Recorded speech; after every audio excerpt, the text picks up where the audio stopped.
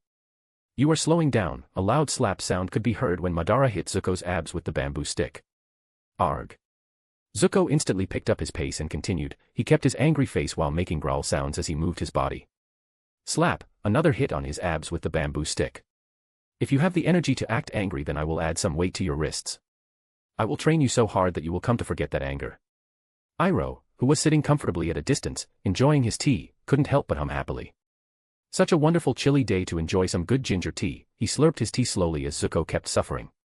By the end of the first day, Zuko had to be carried back to his room by Iroh and some of his soldiers who were enjoying the resort.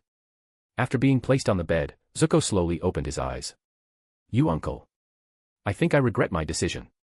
Iroh chuckled. "Don't be like that, it was a good first day of training. To think that such a fine young man would be a demon trainer. No wonder some of our soldiers called him demon before." Zuko sighed, which just made him feel pain in his chest.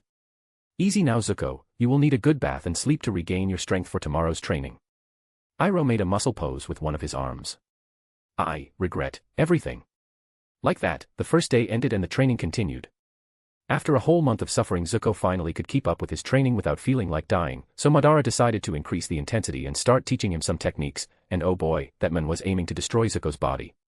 Fuck this, said Zuko standing on top of a 10-foot wooden pole, trying to maintain balance while holding one of his feet high in a crane kick position with heavy stones tied to his ankle. If he lowered his leg even by an inch, he would be whacked by the damn bamboo stick.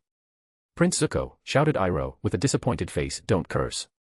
You are a prince, and should behave properly, he concluded with a gentle smile and went back to his snacks and tea. Easy for you to say that while you are treated like a king and I'm treated worse than a slave. After another 3 months, Zuko could be seen jumping between tree branches, running shinobi style, and doing high-speed dodging when a kunai came from out of nowhere aiming for his heart or head. Madara told him that he would learn and improve or die trying, and you know what, he believed him now. After full 4 months of training Zuko's agility and strength soared, he was more of a shinobi than anyone else that Madara taught since he didn't have any foundation that he was trying to maintain like the Kyoshi warriors, and differently from Bifong guards he was an actual apprentice of Madara, not just under a contract. During this time, he talked and practiced more with Lei. He was shocked that even after such a torture training regime he still couldn't match the attendant. He also wanted to speak to Kalia, but she seems to be in constant meditation like she was trying to achieve something. Even Iroh was curious about Kalia's goal here since just by looking at her he could pretty much tell that she wasn't someone that valued meditation and inner peace, but he never asked since it would be intruding too much. The training ended 5 months after their arrival at the resort. Zuko knew that he didn't learn all he could, hell that would take years, but he had his own goals and he needed to go back to sailing through the 4 nations chasing his target. Before leaving, he saw Madara coming toward him with a simple wooden box and a small booklet on top of it. Here, you are my first true apprentice, Zuko. This is my parting gift. He handed him both. Zuko first opened the little booklet and inside was written, Saitama's training regime. He raised an eyebrow and read through it and saw that it was a daily exercise that his teacher was demanding from him. What a great gift. His face went full deadpan. Then he opened the box and saw a fancy long kimono, just the upper part, that was full black and had a red cloud with white borders on the back. He saw that symbol before, and once he asked Lei, he learned that the red cloud was the symbol of their team. You are my apprentice, and thus you are an honorary member of my team. If you ever need any help you can come to us, Madara said while patting his shoulder. Zuko trembled. He had forgotten how it felt to have others who he could depend on. He lowered his head, bit his lip, and nodded in silence. Iroh, who saw this, was even more pleased. Zuko never had any friends or anything, and since his mother's disappearance he hid from the world. Only Iroh knew Zuko's pain and loneliness. Would you look at that? To think that being exiled from the Fire Nation would be the best thing that could happen to little Zuko. Thought the old man with a smile on his face. Zuko choked a bit. Teacher, I will come back to visit in the future to complete my training. He tried to keep a serious face but anyone could see he was very emotional. Madara smiled gently. You are always welcome in my place, Firecracker. He chuckled. Zuko's emotional face was instantly replaced by an embarrassed face. Why, you said you would stop calling me that, he shouted. Madara shrugged. Oh yeah. Well. I remember my promise was to stop calling you that, only after your training is finished. You just admitted yourself, you haven't finished it yet. That damn cunning smirk on his face. Everyone laughed. Well. Everyone but Zuko, who was embarrassed and tried to hide it by huffing like a little tsundere. It just made Madara laugh even louder. Come Prince Zuko, we have to go back on the road. How this old man will miss this place. Iroh just sighed with a depressed face. Of course, you will. They were treating you like royalty with free tea and snacks during my training. Zuko snorted and grinned. Oh, that's not true at all. I had to suffer from watching my beloved nephew suffer every day. It broke my heart each time, said Iroh with an exaggerated expression. Zuko snorted again. How about joining your beloved nephew the next time? Iroh coughed. Of course I will always be by your side, cheering you on with all my spirit. Zuko's eyebrow twitched. You old man. After giving a final snort he smirked and walked towards their ship. Iroh just nodded and followed behind with a huge smile on his face. Before going up the ramp of the ship he turned towards Madara and gave him a sincere smile, nod, and even a small bow. Madara saw that and grinned, returning the bow and waving his hand to the royal duo. Life will be quite boring now without someone to train. Sigh. Now we have 1.5 years to go, time to speed up some things around here so I can travel around the world when it's time. I can't be rooted here when things start happening. Mr. Uchiha, asked Lei. He heard his murmurs but didn't quite understand. I was talking about the Sozin's comet, Jackie. It will be coming back soon. Madara achieved his legendary save while looking seriously at the sky. Yes, if it really comes once every 100 years then it will be soon. The world will change after a single day, said Lei while looking at the sky. Madara was very happy that things were going smoothly. Canon was being pretty much preserved at this point. He avoided the South and North Pole like the plague. He didn't want to have anything to do with those places before Canon, especially the South one. Who knows how things will change if he shows up. His thoughts were interrupted by a soft female voice. Mr. Uchiha, Miss Kalia is asking for your assistance. Nari said. After nodding, Madara gave a final glance at the parting Fire Nation ship and turned back to his resort, walking towards the ice pond. That was what Kalia decided to call it after claiming it as hers. Till this day Madara still chuckles about how cutely she pouted when she said that back then. Madara walked at a slow pace, enjoying how well his business was going. After 4 months this place finally completed all the needed buildings, and training areas finally opened to clients. Let me tell you, those rich fucks were burning money faster than the Fire Nation burns oxygen. In a single week after the Koei Tower was opened and announced, many rich nobles from both the Fire Nation and the Earth Kingdom came here to check things out, and now he earned what took him a whole month, in 7 days. Hooray gambling. No. Hooray unregulated gambling. Madara gloated on his genius idea of creating a gambling place for the rich. Well, they are rich and they have a source of income, so it's not like he is ruining their lives much. He walked through the small fancy village outside the main resort building and reached the icy pond where Kalia was still sitting right in the middle. As he walked close, a small section of the pond froze, creating a small ice bridge that allowed Madara to reach her easily. Hi there Kalia, you disappeared for a while. The hot girl gave him a smirk. Oh, did you miss me? I get it. Madara chuckled and sat beside her. Well, I did miss you. What you gonna do about it? He asked in a teasing tone. Her mouth went wide open, she couldn't muster an answer. To think that cold little boy that almost burned me to death would flirt with me like this, how times changed. Madara just shrugged in response. She then turned serious anyway. I called you here because I need your help. I managed to unlock many of me chakras, but now I'm stuck. It seems meditating won't be enough. Leaning forward, Madara listened. You can always count on me to help you, Kalia. At this point, you are family. Tell me what you need. Kalia resolved herself and stared at Madara's eyes. I need to go back to the Northern Water Tribe. Fuck my life. Chapter 34, Scars. Madara ended up accepting Kalia's request when she asked him to go with her. She seemed a bit scared. When talking about going back to the Northern Water Tribe, which was odd for Madara since the show portrayed them as good-natured people. Well, except for an Alec, but that's one villain that we should never talk about. It was decided that they would move north in a week. Why, one might ask. Well, Madara was the owner of a very big and profitable business. He had many things to prepare since he would be absent for some time. He also tried to track Lei, but during that 1 week it was hard to find him. Is he busy? What's wrong with him? The day of their departure finally arrived and his close friends came to see him and Kalia off. Lei will also be going with them because someone needs to pilot the ship. Madara tried to learn it once, but, just like an Alec, we should never talk about it. Jackie hopped on the ship in silence and went towards his seat, preparing all the mechanisms to pilot it properly. Madara went to the boiler and filled it with fuel, and ignited it with his firebending. Kalia sat down in silence in her corner. She seemed very on edge. The mood of the whole team was weird, and Madara wasn't liking it, not one bit. What the fuck is happening here? I understand Kalia's behavior. Something happened to her that forced her to leave and now she has to face it. But what about Jackie? What the fuck, man? What is the matter with you? He took long strides and went towards the pilot cabin, opening it with a bang that startled Lei. Are you going to tell me what's wrong with you? Asked Madara with an annoyed look on his face. Mr. Uchiha, there's no problem, nothing is wrong with me. He said while avoiding Madara's gaze. Yeah, right. Thought Madara. You are a good fighter but a terrible liar, Jackie. You are as bad at lying as Zuko is with intimidation. Stop pretending that everything is fine when I can clearly see that it isn't. Lei trembled a bit when he heard that and lowered his head. Mr. Uchiha, do you still want us to learn the chakras thing? Asked Lei with a depressed voice. Yeah, I always did. You and Nari are like family to me. What's the big deal here? He was quite lost here. Lei took a deep breath and leaned back on his chair. Mr. Uchiha. Neither I nor Nari are benders. Are you sure that you want us to accompany you for the centuries to come? Madara started to chuckle. The chuckle evolved into a full laugher that lasted for minutes. It even made Lei a bit scared of it. You are all down like that because you can't bend any element? Asked Madara while calming down from his laughter. Why, yes. Lei nodded his head. Why? I mean. Madara was about to talk but was interrupted by Lei. Because of how you trained Prince Zuko. I haven't really paid attention to these details before, but you are probably the strongest firebender of our era. Are you sure you want a nobody like myself to follow you around when you can find strong benders to be your teammates? Asked Lei with a depressed voice. Madara let out a long sigh and walked towards Lei and sat on the co-pilot seat. You are a fool, Jackie. Then came silence. No one said a word. It lasted for a while until Lei couldn't wait anymore and said. And? Madara raised an eyebrow. There's no and. You are a fucking fool, period. He said with a blank face. Lei's eyebrow twitched at that comment. What the fuck? Why are you so fucking mean? Let me ask you something, Jackie. Do you think that I am after the strongest benders to follow me around like a squad of goons? Well, you were looking for an earthbender before, and there was that calligraphy teacher that you wanted with us. Madara raised a hand. Let me stop you right there. I never said I wanted an earthbender with us.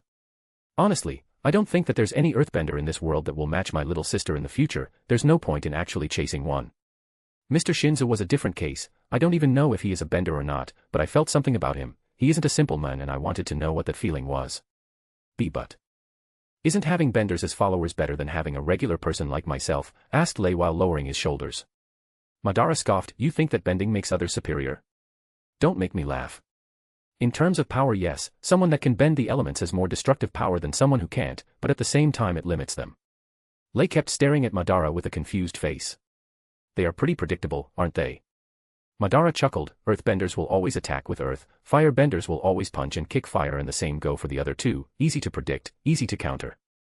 But that's better than having no bending at all, said Lei. Is it? Do you think your chi blocking technique is inferior to any bender? Then explain to me how you managed to win against Kalia 7 out of 10 times.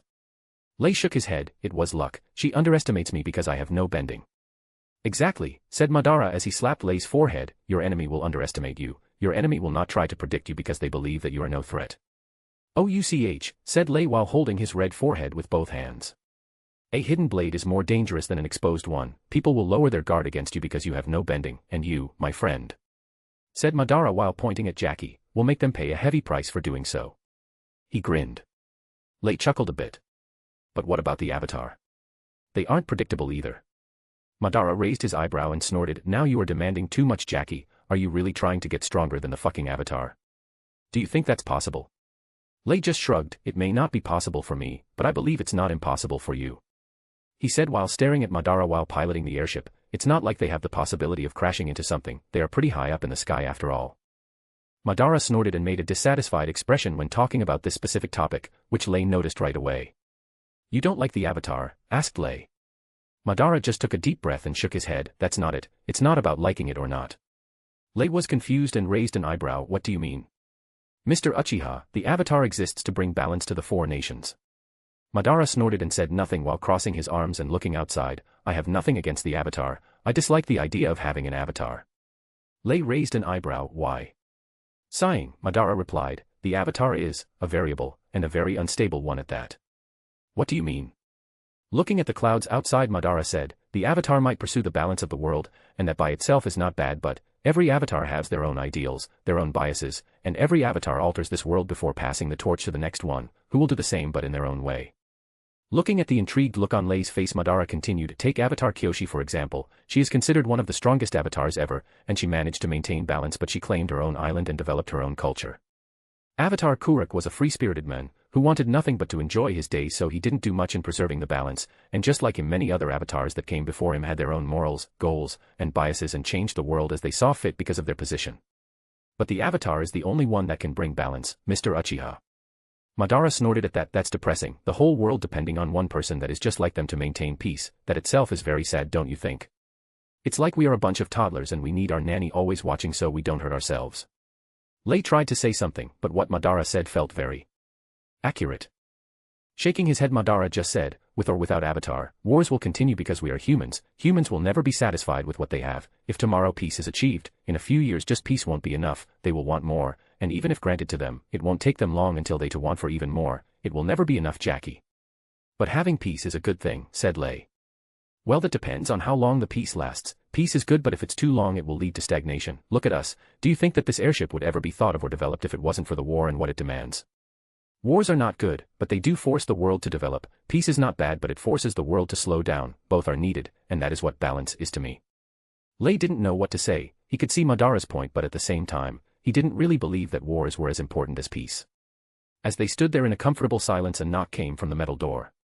Come in, Kalia, said Madara. She walked in with a serious face and looked at Madara straight in the eyes. I need to tell you a few things before we get there. Anyone could see that she was nervous. Nodding, Madara said, go ahead, you know that Jackie is family, there's no worry about sharing things with us. He then smiled to give her encouragement. She nodded, I want to let you know a few things. She paused, trying to find out the right words, and after a few seconds, she continued, me family was and probably still is very influential in me tribe. Madara raised an eyebrow. So, are you telling me you ran away from marriage or something? Cough. Kalia nearly choked after hearing that. Don't spout bullshit, boss. She was angry, but Madara was amused. She snorted, no man in me tribe ever caught me eyes. I don't like their culture of not letting women be able to learning proper combat waterbending techniques. Oh, so that's why you ran away, because they refused to teach you.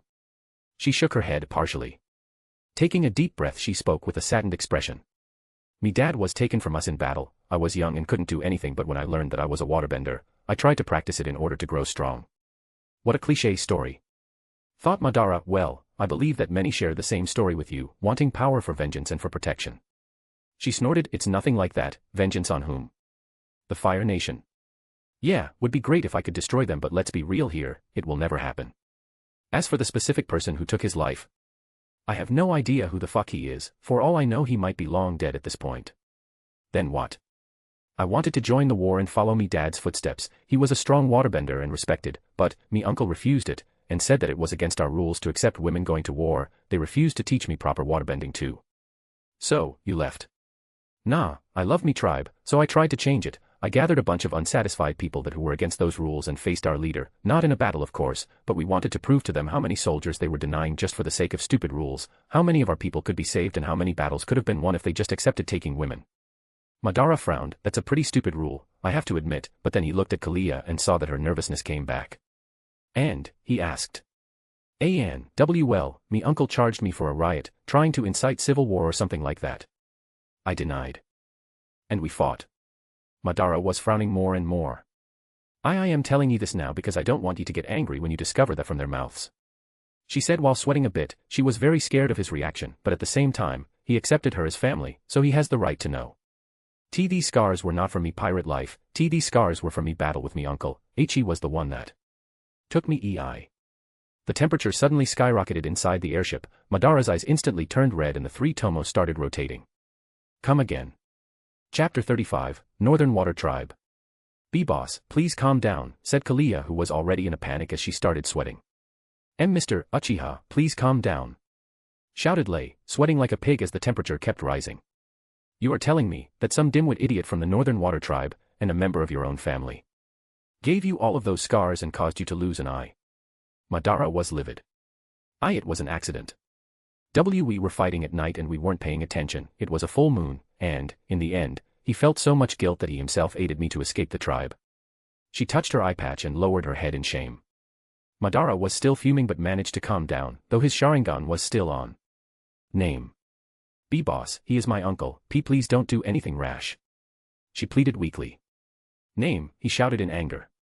She lowered her head and clenched her fists, feeling powerless. Pipaku. The name echoed in Madara's ears and his Sharingan started to spin faster. This fucking bastard. I already disliked him for his behavior in the series, and now I discover that before Katara there was another one who suffered even more, and this one is someone that I cherish. Oh. Iroh, you will have to find another waterbender for your White Lotus. This one won't be able to bend even his own back when I'm done with him. Madara took a deep breath, calmed himself a bit, and walked away from the pilot's cabin towards his own room and wasn't seen for the rest of the trip. Kalia stood beside Lei, looking at the closed metal door in silence. I hope Mr. Uchiha calms down. We should be reaching the Northern Water Tribe in 20 hours. Said Lei while wiping his forehead and neck with a handkerchief. Kalia felt incredibly torn right now. On one hand, Madara was pissed and angry because of what happened to her. On the other hand, it was her own uncle and the last living member of her family outside of herself. I hope that boss calms down, she said as she sat down in a corner and lowered her head. The rest of the trip felt agonizing. It was a heavy, oppressing atmosphere that accentuated the silence even more, almost to the point of making it suffocating. The next day Lei rang a bell which echoed throughout the whole airship, indicating that the Northern Water Tribe was already in sight and they should be landing in a few minutes. Madara finally showed up with a calm and serene expression, but his Sharingan was always on and it made them believe that for the past 20 hours he didn't deactivate it. It was noon. The sun today was shining bright in the sky, very few clouds could be seen, and if this was any other place in the world, one would be able to hear birds chirping. The capital of the Northern Water Tribe, also known as Agna Kele, was considered one of the wonders of this world, a whole multi-tiered city built on the ice, with waterways that seemed to resemble the canals found in Italy, while the design of the arched bridges connecting the two sides of each canal resembled those of Venice, and the architecture of most of the city is strikingly European. Looming over the city are giant ice cliffs from which it was originally built. It was a normal day for all of the tribesmen of Agna Kele when one of the watchers on top of the huge ice wall that blocked the view of the city from outside spotted something making its way towards them. Running towards the nearby station, he signaled the alarm and many soldiers climbed on top of the walls to keep an eye on the thing in the sky. Chief Arnook. We spotted some flying balloon ship coming towards us. It resembles the Fire Nation regular ships, said one of the captains to a tall middle-aged man that had bright blue eyes, long dark brown hair with typical Water Tribe blue adornments, and a well-kept beard. Turning around, the man called Arnook looked at the captain and nodded. Tell me everything, but first alert the waterbending masters to get ready to strike if needed. Yes, Chief. The man spoke to some of his subordinates and went back to Arnook to tell him the details. The whole city was in minor chaos as the airship drew closer and closer, flying around while looking for a flat place to land. All the waterbenders were ready to attack at a moment's notice, but Arnook raised his hand. Don't attack yet, he shouted. But Chief, they probably are from the Fire Nation, said one of the masters. Arnook shook his head. I see no Fire Nation insignia on that ship, and they are way too prideful to use such underhanded tactics to attack us. Not only that, this ship is here alone, there's no one else spotted either in the sky or on the sea. After the ship landed and was surrounded, the ramp opened and a trio walked outside. The first one to come outside was an average-looking man with long brown hair and a black tunic with green and yellow details. The clothing style itself was very common in the Earth Kingdom. Then came out a woman covered in scars with an eye patch. This one made Arnook raise his eyebrow because he recognized her instantly, though her clothes were very outlandish for a water tribesman. The colors and adornments were there. Then came the final one, a young man by this world's standards. He was tall and had long spiky pitch black hair and wore black and red robes with silver details and gloves with a few adornments. Just by looking at his complexion and specific aesthetic traits of his face, hair, and clothing style, Arnook could already judge a few things about him. Firebender, or at least from the Fire Nation. As the trio walked outside, the Earth Kingdom man whistled. This is quite the welcome. Kalia, are you sure we should have come here? He said while turning to the woman. Kalia, huh? So, it's really her. Thought the chief. Honestly, I'm starting to reconsider me idea right now. She said with a wry smile, which made a vein pop on Lei's forehead. You had 2 whole days to figure that out and now you are regretting it. Damn woman, said Lei while huffing, can anyone blame him? To the Northerners, he might be behaving like a madman, but he endured a whole day of the heavy atmosphere inside his ship while piloting their way here. He was quite on edge right now. Taking a step ahead while being followed by 2 waterbending masters, Chief Arnook introduced himself. Greetings, welcome to the Northern Water Tribe. He said, trying to break the ice. Lei sighed and scratched the back of his head while walking toward Arnook. Thank you for not attacking us right away. We came here for the sake of our comrade here. He pointed towards Kalia from over his shoulder. Arnook nodded and looked at the 3 of them, then looked at the ship. Is it just the 3 of you? He raised an eyebrow in suspicion. Lei chuckled and nodded. Yes, this is our private airship. We are not from the Fire Nation or any other hostile force. Arnook had an amused look on his face. You say that, but that one over there, he pointed towards Madara. He is a firebender, isn't he? As his voice fell, every single soldier took their battle stances ready to pounce on the trio. Lei was about to talk but was interrupted by Madara. Ho! You barely even know me and you already want to attack me, said Madara while walking towards the chief. Arnook looked at Lei, who he had thought was the leader, and asked, and who is this? Lei could only give him a wry smile. Chief, if you value your city, stop poking the hornet's nest, please. He coughed. Ahem, this is our leader, Madara Uchiha, and as you have guessed, he is a firebender. The moment he said those last words, every single soldier rushed towards them. Even the masters were already bending water preparing to attack. In a split second, Arnook looked towards Madara and saw inhuman red eyes, with comma-shaped details spinning slowly as he looked towards the crowd already rushing towards him. He saw something in those eyes and shouted instantly. Stop.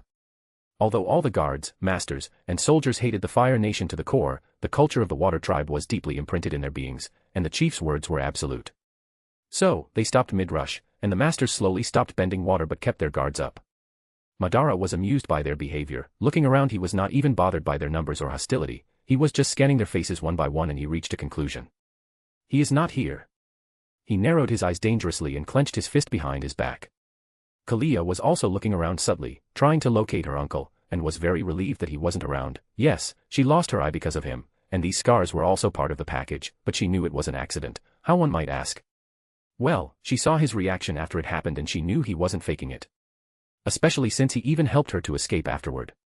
After looking around, she looked towards Arnook and walked toward him. Long time no see. Chief. The man looked at her with a conflicted light in his eyes. Welcome back. Kalia. Mind telling me why you are running around with Fire Nation people after all that you have been through? He said while staring at her burned scalp. She chuckled. I mind, it's me business and nothing related to ye or ye tribe, but for the sake of me homeland, I shall answer that question. She pointed towards Madara. This one is probably the biggest threat for the Fire Nation in our world, except for the Avatar of course, but that one has been gone for a while. Everyone was confused, the chief was even more confused, partially because of what she said, but mostly because the last time they spoke years ago, she was filled with anger and resentment, but now she was calm, the only weird thing he could see in her eyes was worry.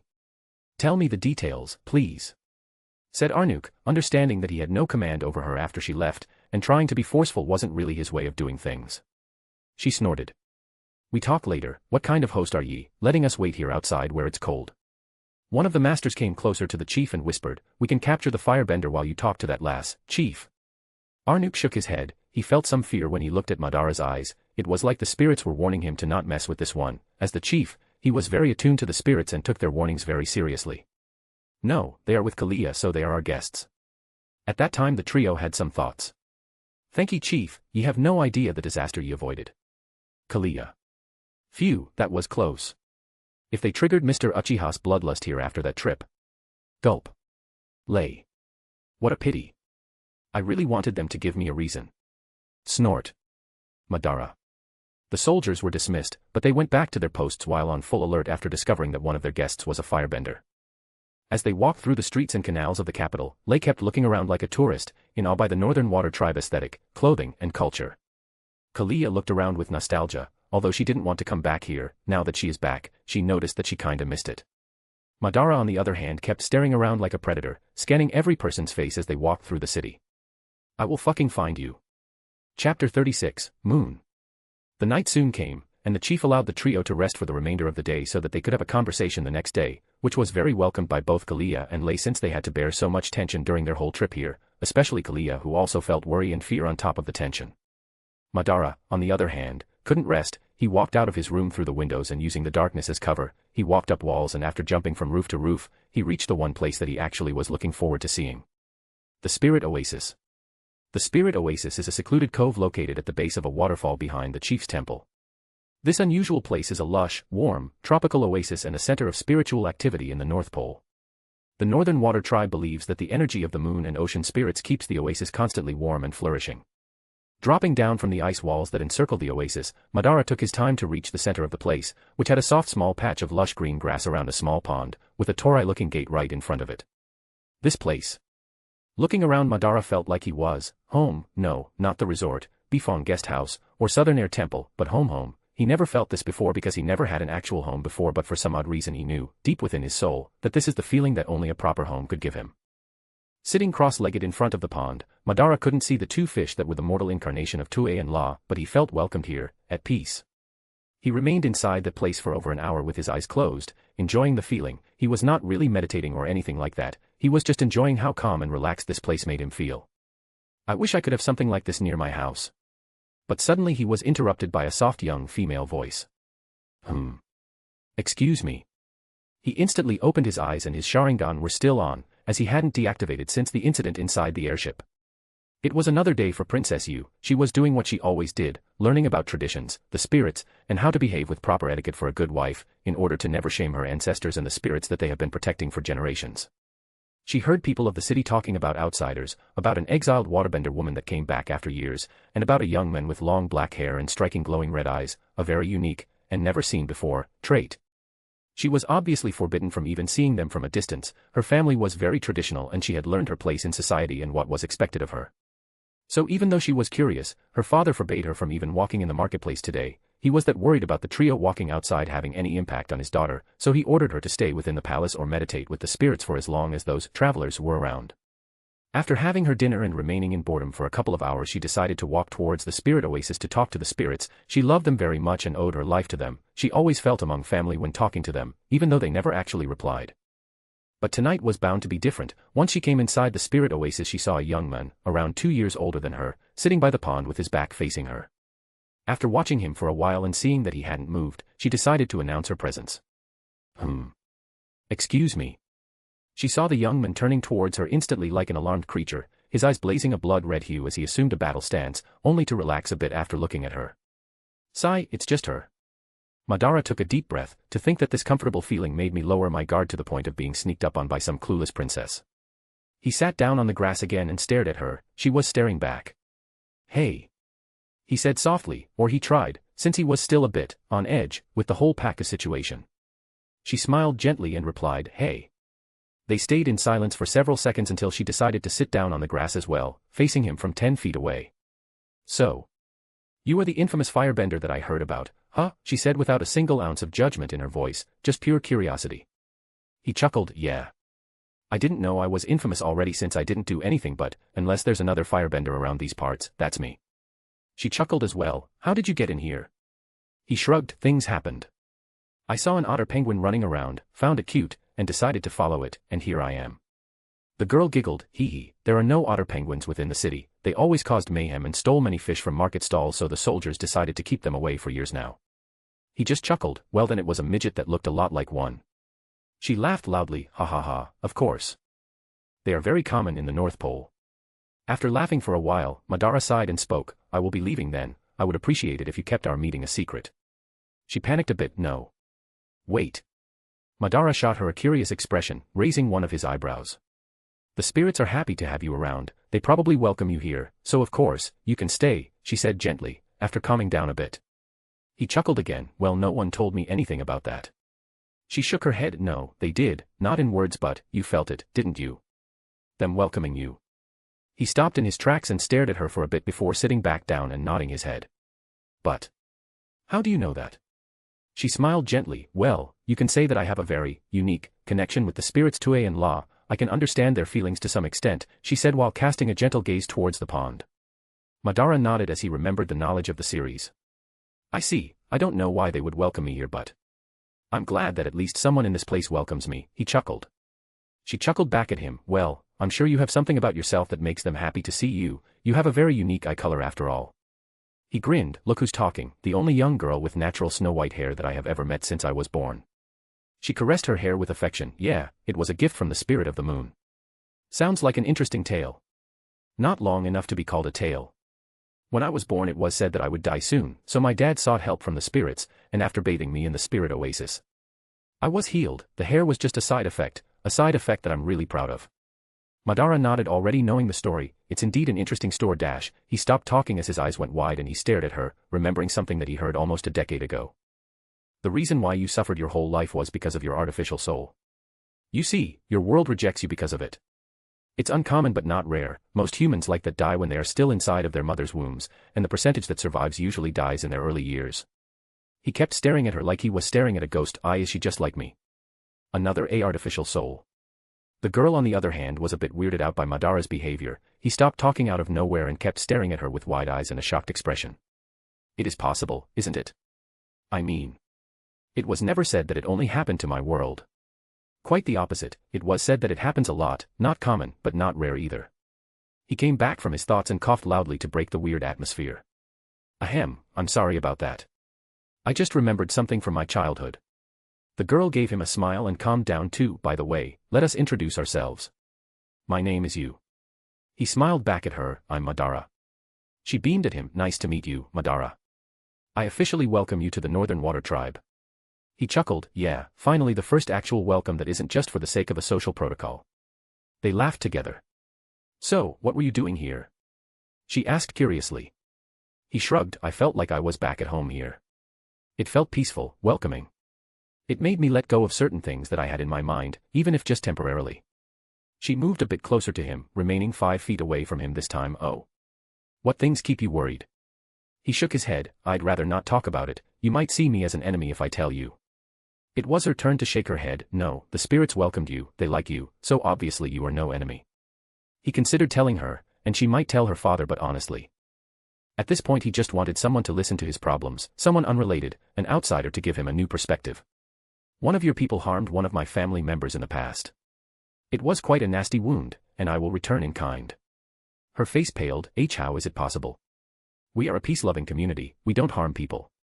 He shook his head, have you ever heard of Paku's niece? Her eyes went wide as if lightning struck her. That. Of course, she did, the whole incident was recorded, Kalia was not a no-name, she wasn't a princess but her family was high enough to have their achievements and fate recorded, and considering how famous Master Paku is, it would be impossible to sweep it under the rug and pretend that it never happened. She lowered her head and nodded a bit, why yes. I heard of what happened. He kept his stoic face with a cold gaze and said, I will burn him for what he did to Kalia. She panicked, why you can't? It was an accident, he confessed what he did, and paid for it. He laughed, paid for it. I bet he is living comfortably while Kalia had to sail the seas as a pirate for years, with a body covered in scars, and a blind eye. No he didn't pay for anything.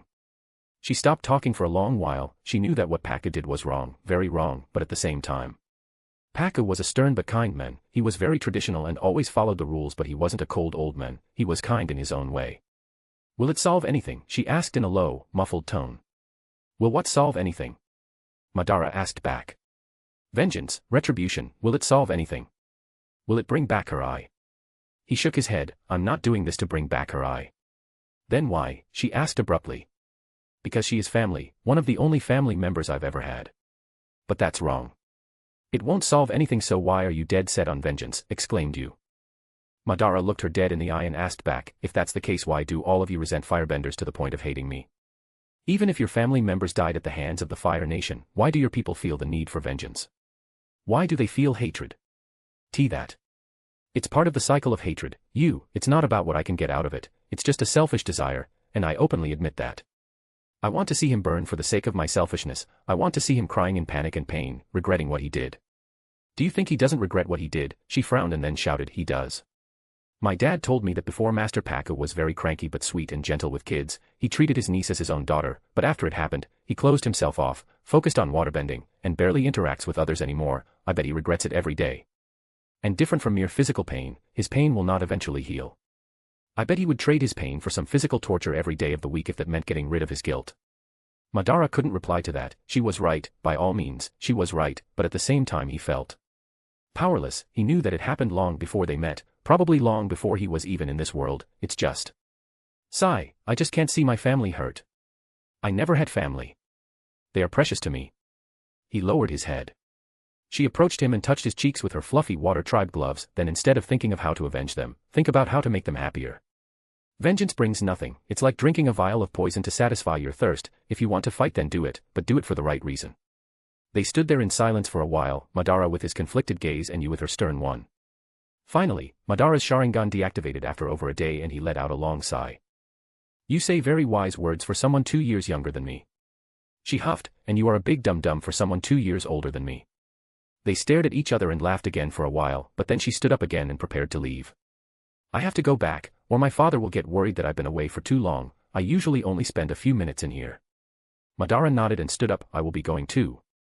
I will probably show up tomorrow night as well. She nodded happily, knowing that she made a new friend, and turned away. After she walked halfway through the bridge that led her across the waterfall, Madara shouted at her. I've heard that the spirit water can heal wounds and scars. She turned around with her hands behind her back and beamed at him while shouting back.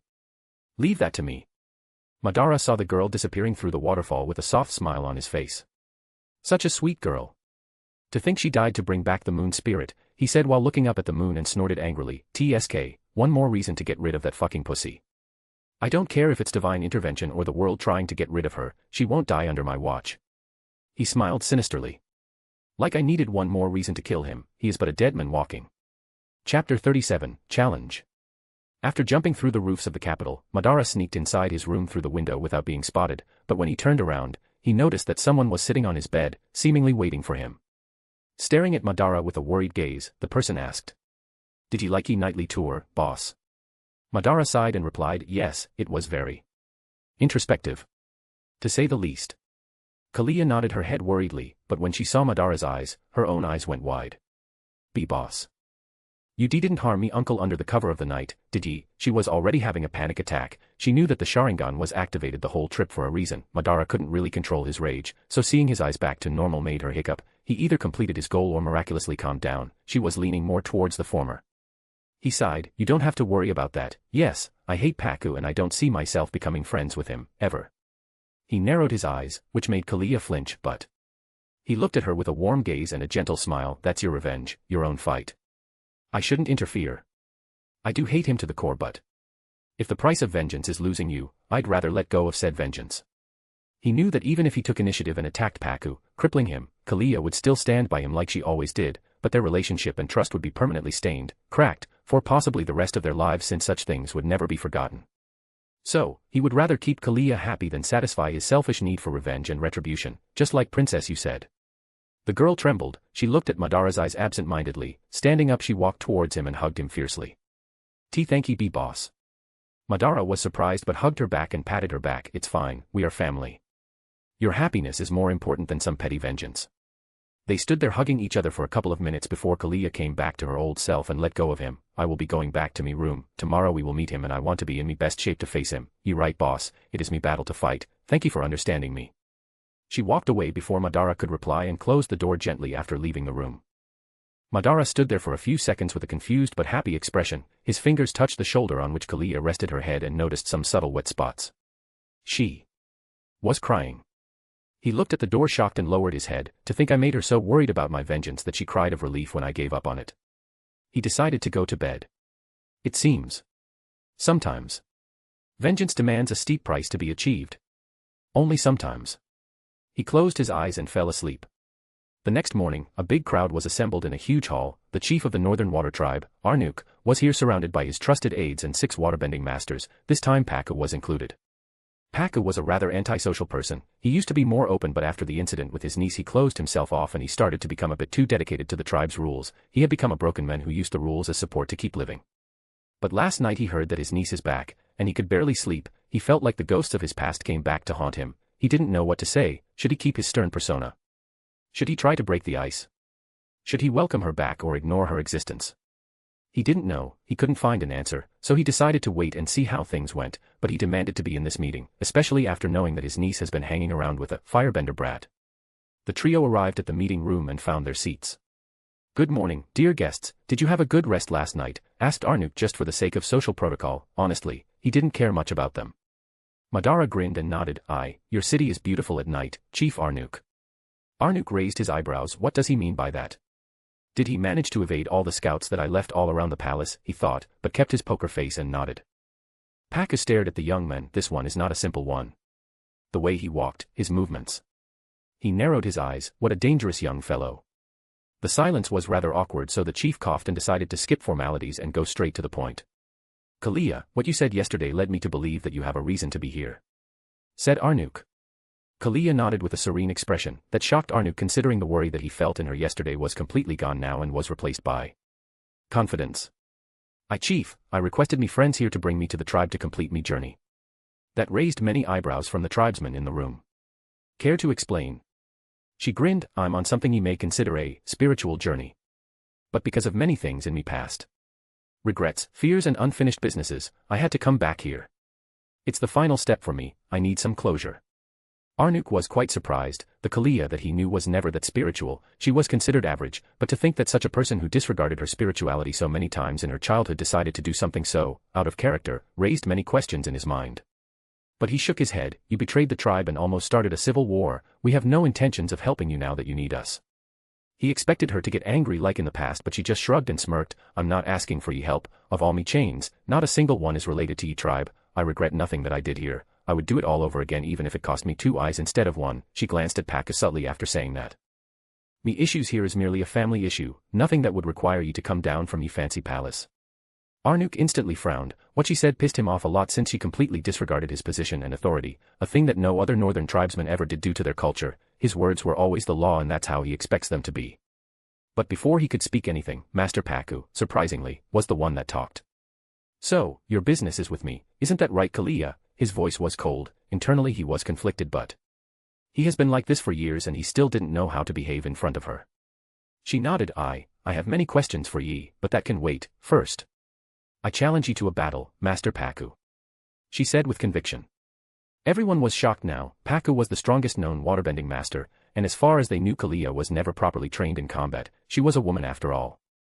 You are challenging me, he snorted. You, who never learned how to fight with your waterbending. She laughed out loud. You would be surprised. I've been surviving as a pirate for years. I've fought more people in the last 10 years than many of ye ever faced, and yes, I'm even considering the battle against the Fire Nation. She stared at Pakku. I didn't learn how to battle me foes like a northern tribesman. I learned how to crush me enemies like an Uchiha, she said with pride. This made Lei smile, and Madara felt proud. He stared at her with a happy smile on his face, a smile that didn't escape Pakku's perception.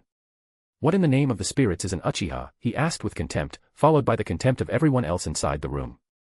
Madara replied, something that can destroy this tribe before you can even cry like a little girl. Contempt against his proud family name. Never.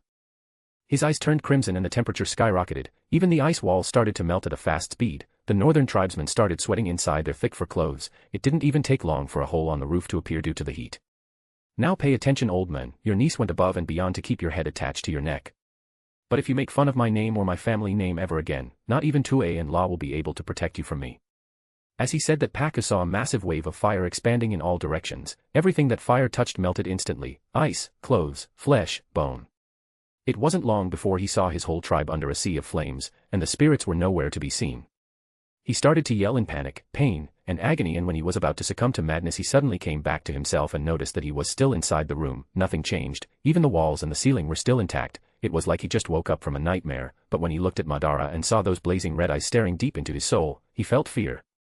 Display contempt towards me and my family one more time, and what I showed you will become reality. There were 10 people from the Northern Water Tribe inside that room, and all of them were sweating like pigs at the moment. Looking around, Paku realized that he was not the only one who saw that vision, everyone here saw it too, and it terrified them. This person. Paku thought that he finally understood what crushing my enemies like an Uchiha meant. Kalia and Lei were gobsmacked by what happened. In 1 second Paku and all the others on the other side of the room were showing contempt with proud and arrogant faces, but the moment Madara's eyes turned red every single one of them started to sweat like they were thrown into a caldera, not only that all of them looked terrified. Kalia gulped and looked at Madara to see his stern expression while glaring at Paku with resentment. She coughed and decided to end this meeting. Tomorrow at noon, we will fight. She stood up, followed by Madara and Lei, and left the room with her friends. As the double doors closed, only silence remained in the room, subtle sounds like gulps echoed like drums in their ears. See, Chief. Did you see that too? Arnuk nodded while cleaning the sweat that covered his forehead. Yes, I did, that person is not normal.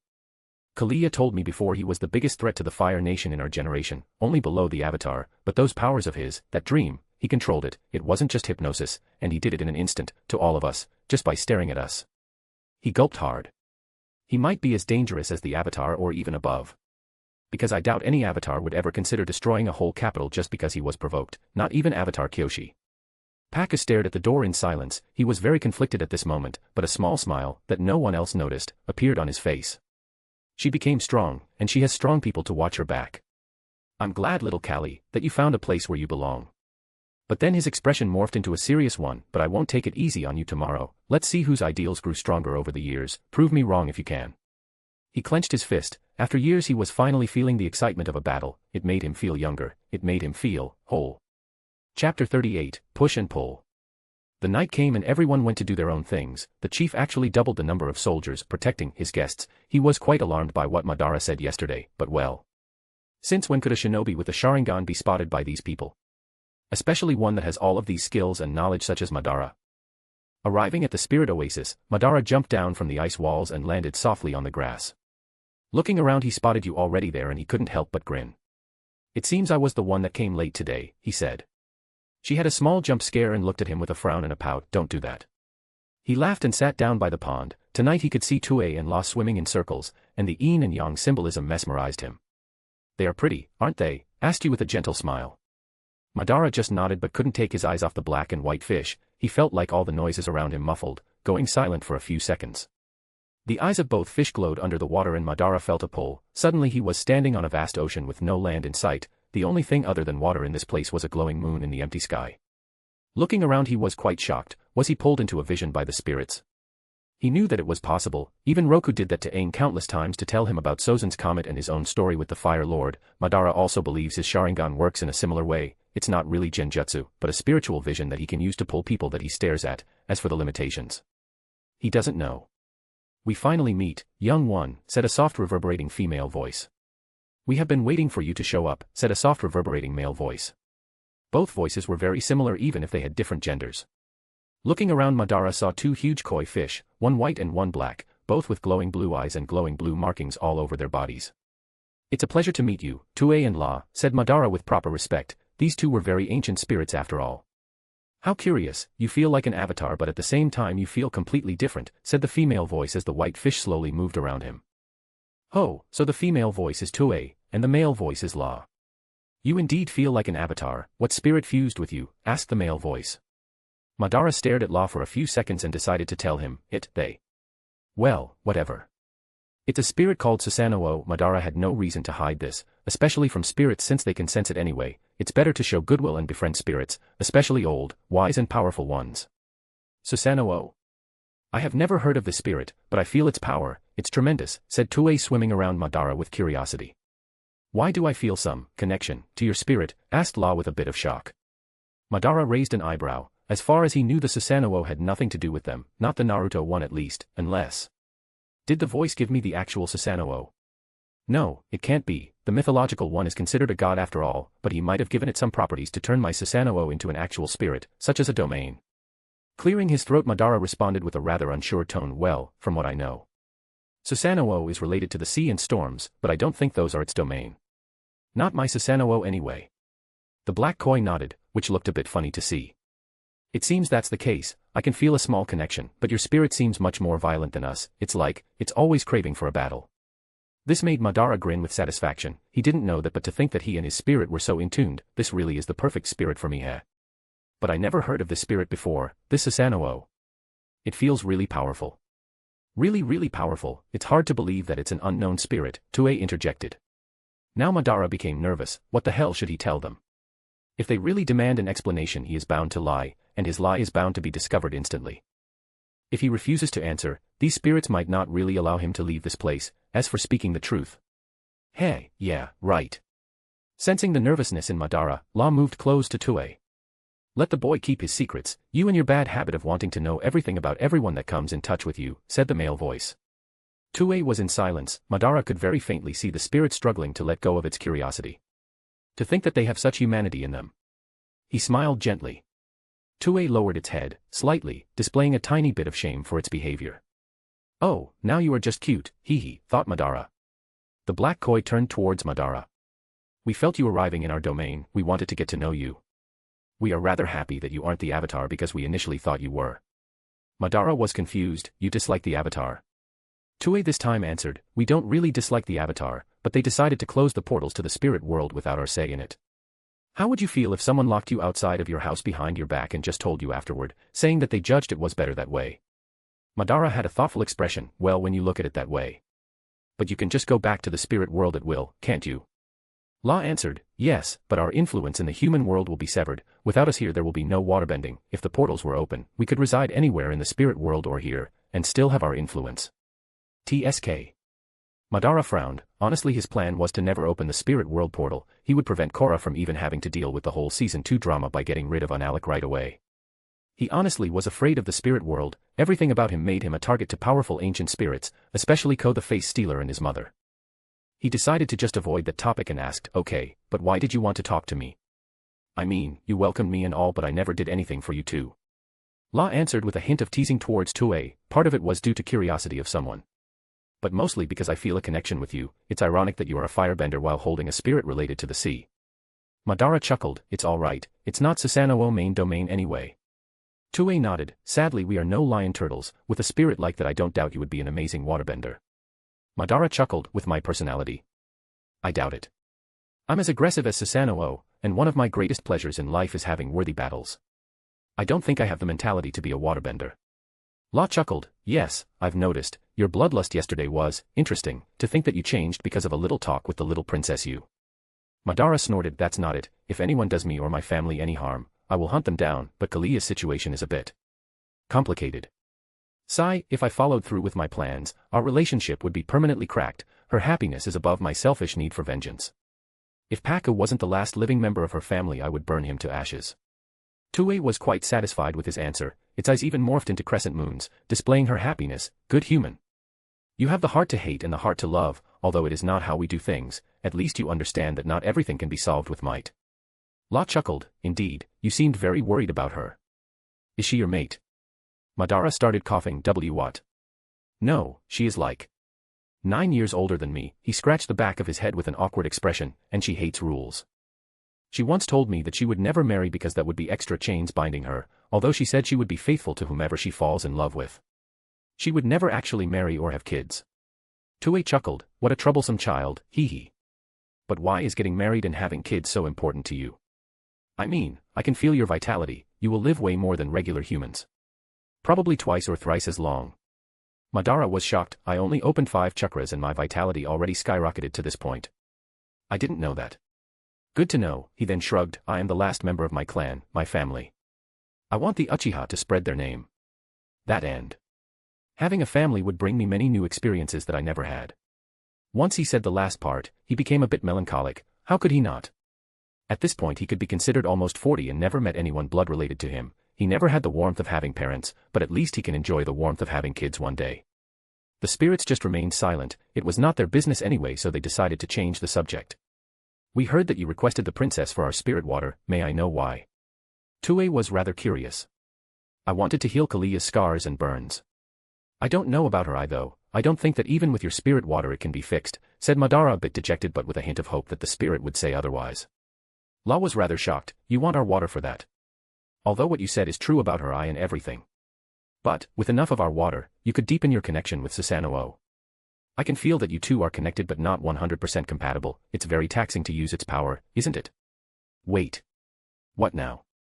Madara was gobsmacked by that information. What the actual fuck? Spirit water can make his Susanoo better.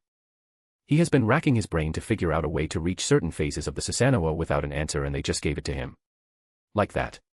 I thought that with time my compatibility with Susanoo would increase and it would be easier to use its power, you know, like Avatar and Rava. He thought out loud. La was shocked, naturally. As if even the Avatar had the need some sort of a buffer to fully merge with Rava, which method they used we don't know, but you know quite a lot, don't you? Realizing his mistake, he gulped. Well, I did spend 3 years inside Wan Shirtong's library. I learned many things. Sorry buddy, take one for the team will ya?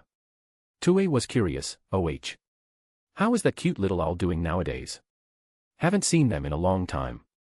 This made Madara's eyebrow raise in amusement. They are a bit too dedicated to their books, never leave the library, and display distrust towards humans, but deep inside they are a little tsundere owl, a lovable one.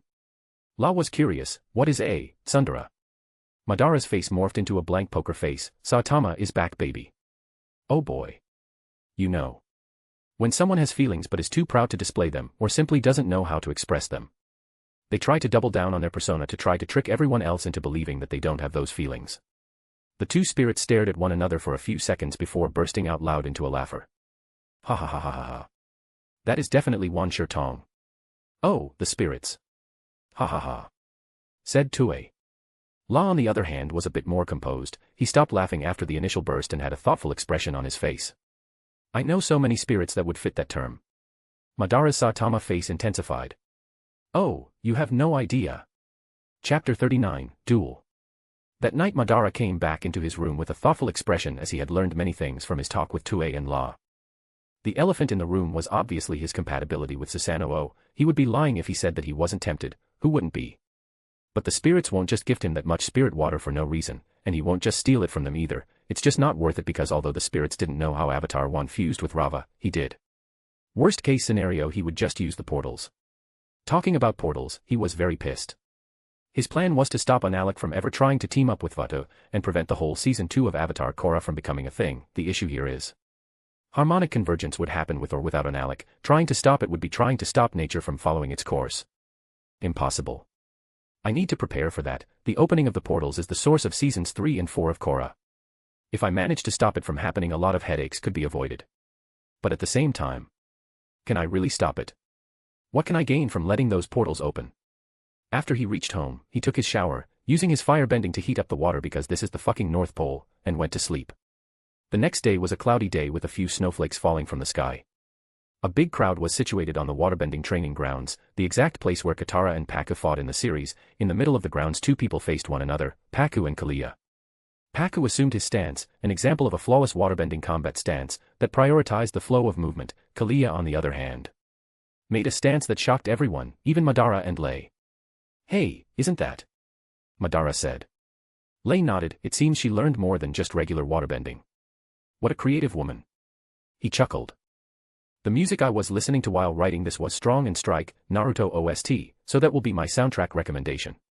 Kalia stood with a horse stance, prioritizing stability. Her stance prioritized a strong foundation and not flexibility like a waterbender. She smirked. Come, old man, I will show ye how wrong and outdated ye mindset is. She took one step further and stomped the ground with strength, moving her arms and preparing for the fight. When she did that, everyone noticed right away what movements those were. Earthbending stance. Paku was shocked, but he couldn't help but grin. This girl. Waving his hands, he instantly sent 2 water whips towards Kalia, who just smirked and stomped the ground with her back foot, raising 2 ice pillars and blocking the whips. Shifting her feet, she started sliding around Paku, sending sharp icicles that formed on her fingertips towards him relentlessly. Madara was shocked. She is imitating my shuriken throwing technique.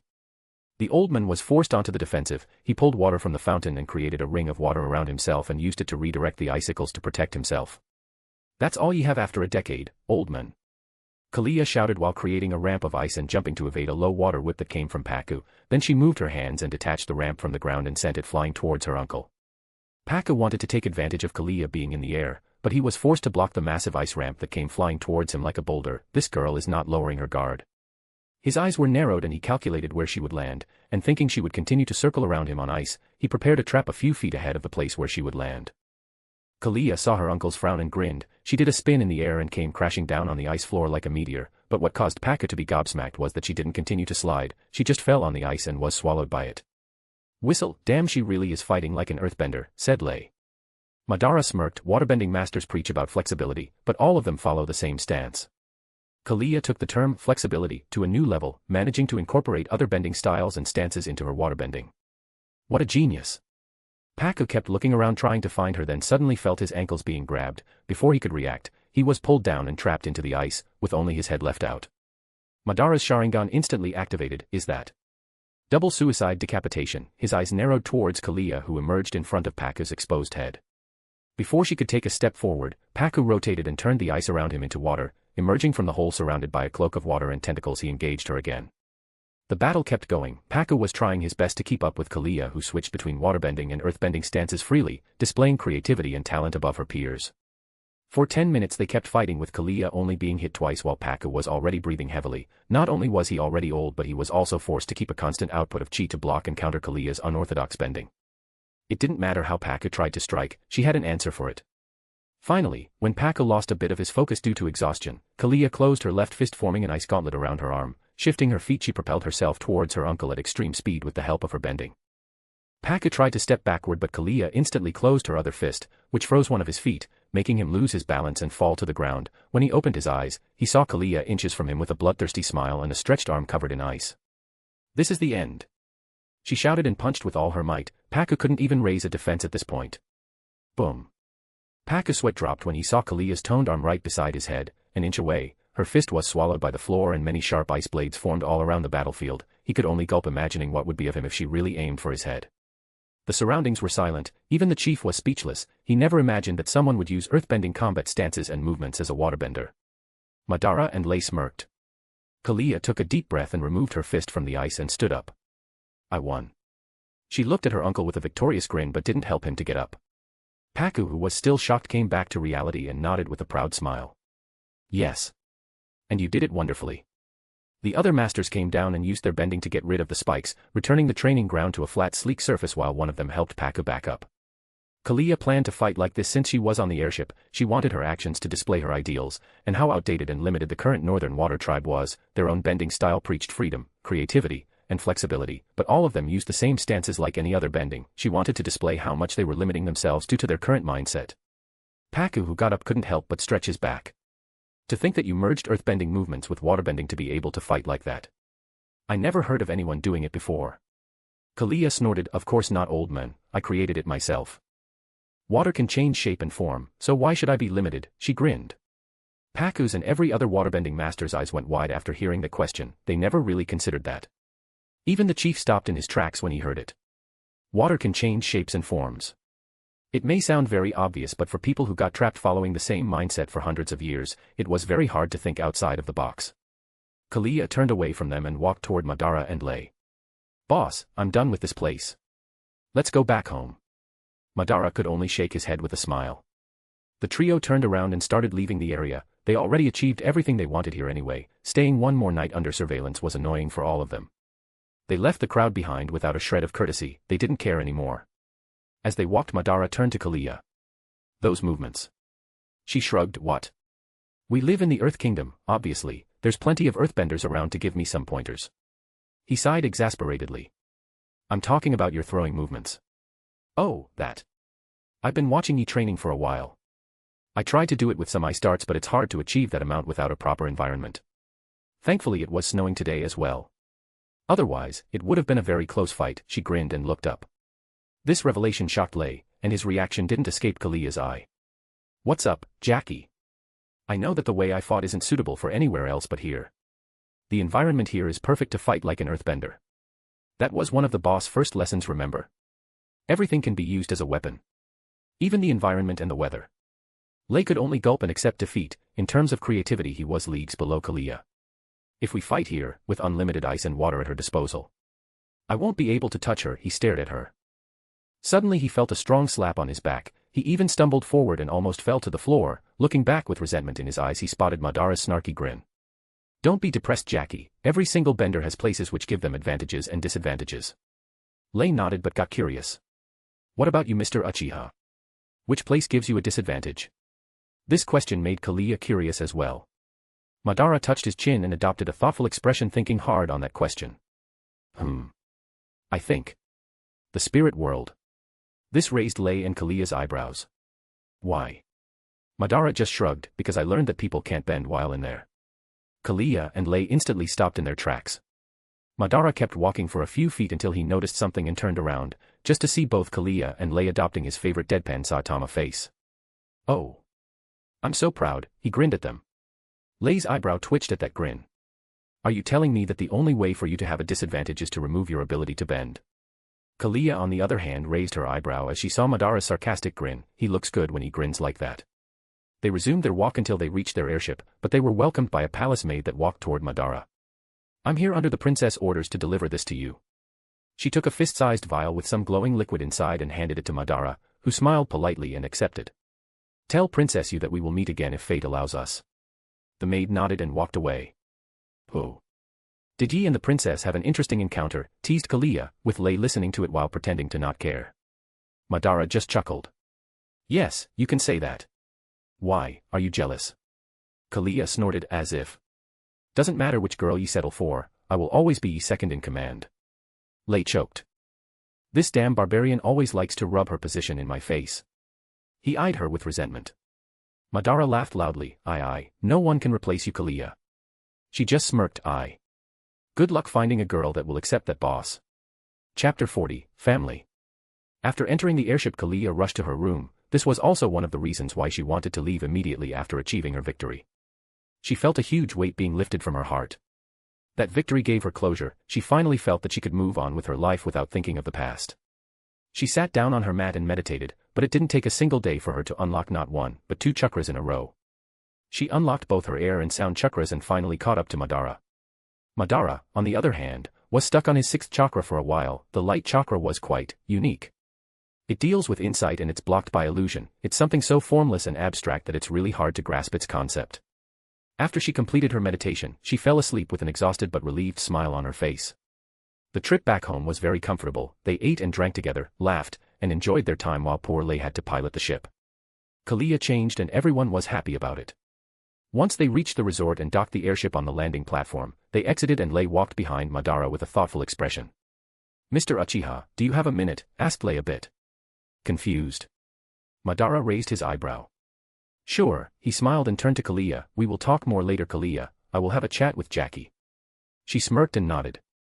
Aye, boss, I will be in me house if you need anything. After waving, she walked away with a huge smile on her face. Ignoring the curious gazes from the employees all around the resort that weren't used to seeing Kalia so happy since, well, ever. Madara turned towards Lei and followed him. Is everything all right with you and Nari? He asked. Oh, of course, Mr. Uchiha. We are very satisfied with our jobs. Answered Lei with a smile. Madara shook his head. That's not what I asked. I want to know if you two are all right, healthy, and happy. Lei scratched the back of his head. Well, in terms of healthy, I believe we are. I don't even remember the last time any of us got sick or anything. Madara could only smile wryly at that answer. You haven't said anything about happiness, Jackie. Lei lowered his head with a guilt-ridden face and stood in silence as they walked toward his house. As they were about to enter, Lei turned to Madara and spoke. We are not unhappy, Mr. Uchiha, it's more like worried and feeling guilt and a bit of shame. Madara didn't expect that answer. I mean, they never did anything bad to feel guilty about, not that he knew of anyway, and worried. Worried about what? As they walked inside, Madara took a look around the manor, which was big but cozy, and also followed Japanese architecture just like his mansion, which made Madara smile. This guy. As they walked inside, they heard a lovely female voice coming from the kitchen. Darling, welcome back. I will be done with dinner in a few minutes. Lei smiled gently as he heard that voice, like all his worries vanished. It's fine, Nari, Mr. Uchiha is here with us, so make an extra portion, okay? Oh. Mr. Uchiha is finally here to have dinner with us. Leave it to me, she sounded excited and happy, which made Madara smile even more. These two have a perfect relationship, sigh. I would have been the happiest man on the planet if they were my parents in my past life. Lei envied Madara and Kalia because they have their bending, but Madara envied Lei because he was lucky enough to find the perfect companion for himself. Just think about it, how many firebenders, waterbenders, and earthbenders exist? And how many people end up with a happy marriage? The numbers don't lie. As they sat down on their mats around a low rectangular carved table, Madara couldn't help but tease Lei. For someone who complained about my weird ideas for my house, you sure copied many of them. If not all. He chuckled. Lei got embarrassed and scratched the bridge of his nose. Well, Mr. Uchiha, you can't blame me. Your house is sure beautiful and unique. Nari got enthralled by its beauty and demanded something similar. He averted his gaze. Madara laughed. And you, like a good husband, granted her wish. He had an annoying smirk on his face that made Lei's eyebrow twitch furiously. Relax, Jackie, I understand you. Happy wife, happy life, right? Lei's eyes went wide. Who came up with that saying? It's so accurate. Madara burst into a loud laugh that made Lei even more embarrassed. Ha ha ha, well, I guess it was me. He grinned. It's not like anyone here can say otherwise. Nari walked into the room carrying a wooden tray with tea and cups for both of them. It's so wonderful to have you for dinner, Mr. Uchiha. She smiled happily after serving tea to both of them. As they enjoyed their tea, Nari came back with dinner and all of them ate until they felt bloated. Damn, Jackie, your wife knows how to cook, said Madara while laying down on the tatami floor. I know, right? I have to double my workout so I don't get fat. Lei laughed and drank his tea. Nari was all smiles. She was very happy to have Madara around. They both are already in their mid-30s and never had any children. Nari met Madara when he was just a young kid at the age of 10, and she couldn't help but see him as her own son from time to time. After talking for a bit, Madara wanted to know what the issue was with Lei, so, with all the subtlety of a nuke, he just asked. Okay, Jackie, tell me what is worrying you. Nari raised an eyebrow and eyed her husband. She was a bit reluctant to talk about these things as well. Well, you see, we were planning on having a child a few years ago, but we ended up deciding against it for the time being. Madara kept staring at the couple, whose expressions shifted every few seconds like they were trying to come up with the perfect answer without sounding weird. You can speak freely, you two are my family. I don't think that there should be these kinds of worries between family members. Madara smiled. Nari sighed. We decided against it because we live in a world that is at war. It's a terrible era to raise a child. Lei nodded. Who knows what the future holds? So we decided to wait until the world is more peaceful. The problem is, this war lasted 100 years and who knows when it will end. We have no idea how it will end and what the after effects of this war will be either. I don't want to raise a child to become a slave of the Fire Nation. He clenched his fists when he spoke those last words. Nari nodded and lowered her head. Madara now was caught between a rock and a hard place. He wanted them to follow him for the decades to come and remain young so he could keep his family longer. But at the same time, if I have to lie and deceive them just to have them around, then I'm not worthy of being their family. Taking a deep breath, Madara spoke with a serious tone. The war will last for 1.5 more years, and the Fire Nation will not win. He spoke with conviction and certainty. The couple raised their heads and stared at Madara with confused expressions. Mr. Uchiha, why do you think so? Asked Lei. Madara on the other hand just shook his head. It's not what I think, I am 100% sure of it. In 6 months the Avatar will return, and a year after his return, the war will end. Both Lei and Nari were staring at Madara with wide eyes, but the woman spoke before her husband this time. How do you know that? Madara closed his eyes. I've seen it. Like a vision, asked Lei. Madara nodded. You could call it that. The couple stared at one another for a few seconds before Nari asked again. And what if the Avatar doesn't appear? Or, what if the Avatar fails? Madara opened his eyes, and a dangerous glint appeared in his deep black irises. If that happens, I will end this war myself. He spoke with a deep tone that sent chills down the couple's spines. They knew Madara was strong, like absurdly strong, but they never saw Susanoo, so in their eyes, Madara was just a firebender, probably the strongest firebender alive but just a firebender. Mr. Uchiha, I don't want to disrespect you, but if the Avatar can't stop the war, I find your lack of faith disturbing, Jackie. Madara smirked, oh, I always wanted to say that. Nari tried to talk but was interrupted when Madara raised one of his hands. You two talk like the Avatar is the only anomaly in our world. But the truth is, he is not. Jackie, do you have a secluded place outdoors so that I can show you something? Madara asked. Now he was a bit nervous but he didn't want to keep this from his family, especially when his family felt so worried. Lei nodded. Our manor is quite isolated from the rest of the village and we have a small courtyard surrounded by the walls, although it's not like your old cave back in Gaoling, I believe it is safe enough. The three of them walked towards the courtyard and after reaching there, Madara requested them to watch from a distance as he walked to the center of the place. Jackie, Nari. What I'm about to show you could be said to be one of my biggest secrets. He said with a slightly trembling voice, but he made up his mind. It would be revealed sooner or later anyway when canon started. The couple nodded and gulped. Madara always displayed the most absurd skills and techniques without caring, so for him to be this nervous. Madara proceeded to form the ram hand seal. Why? Simply because he wanted to do it, he was nervous and did it to occupy his mind by pretending to cast a jutsu. Lei and Nari got shocked, actually. Shocked was an understatement, poor Lei even fell to his knees when a massive flame-like blue aura spread through the yard forming that monstrosity.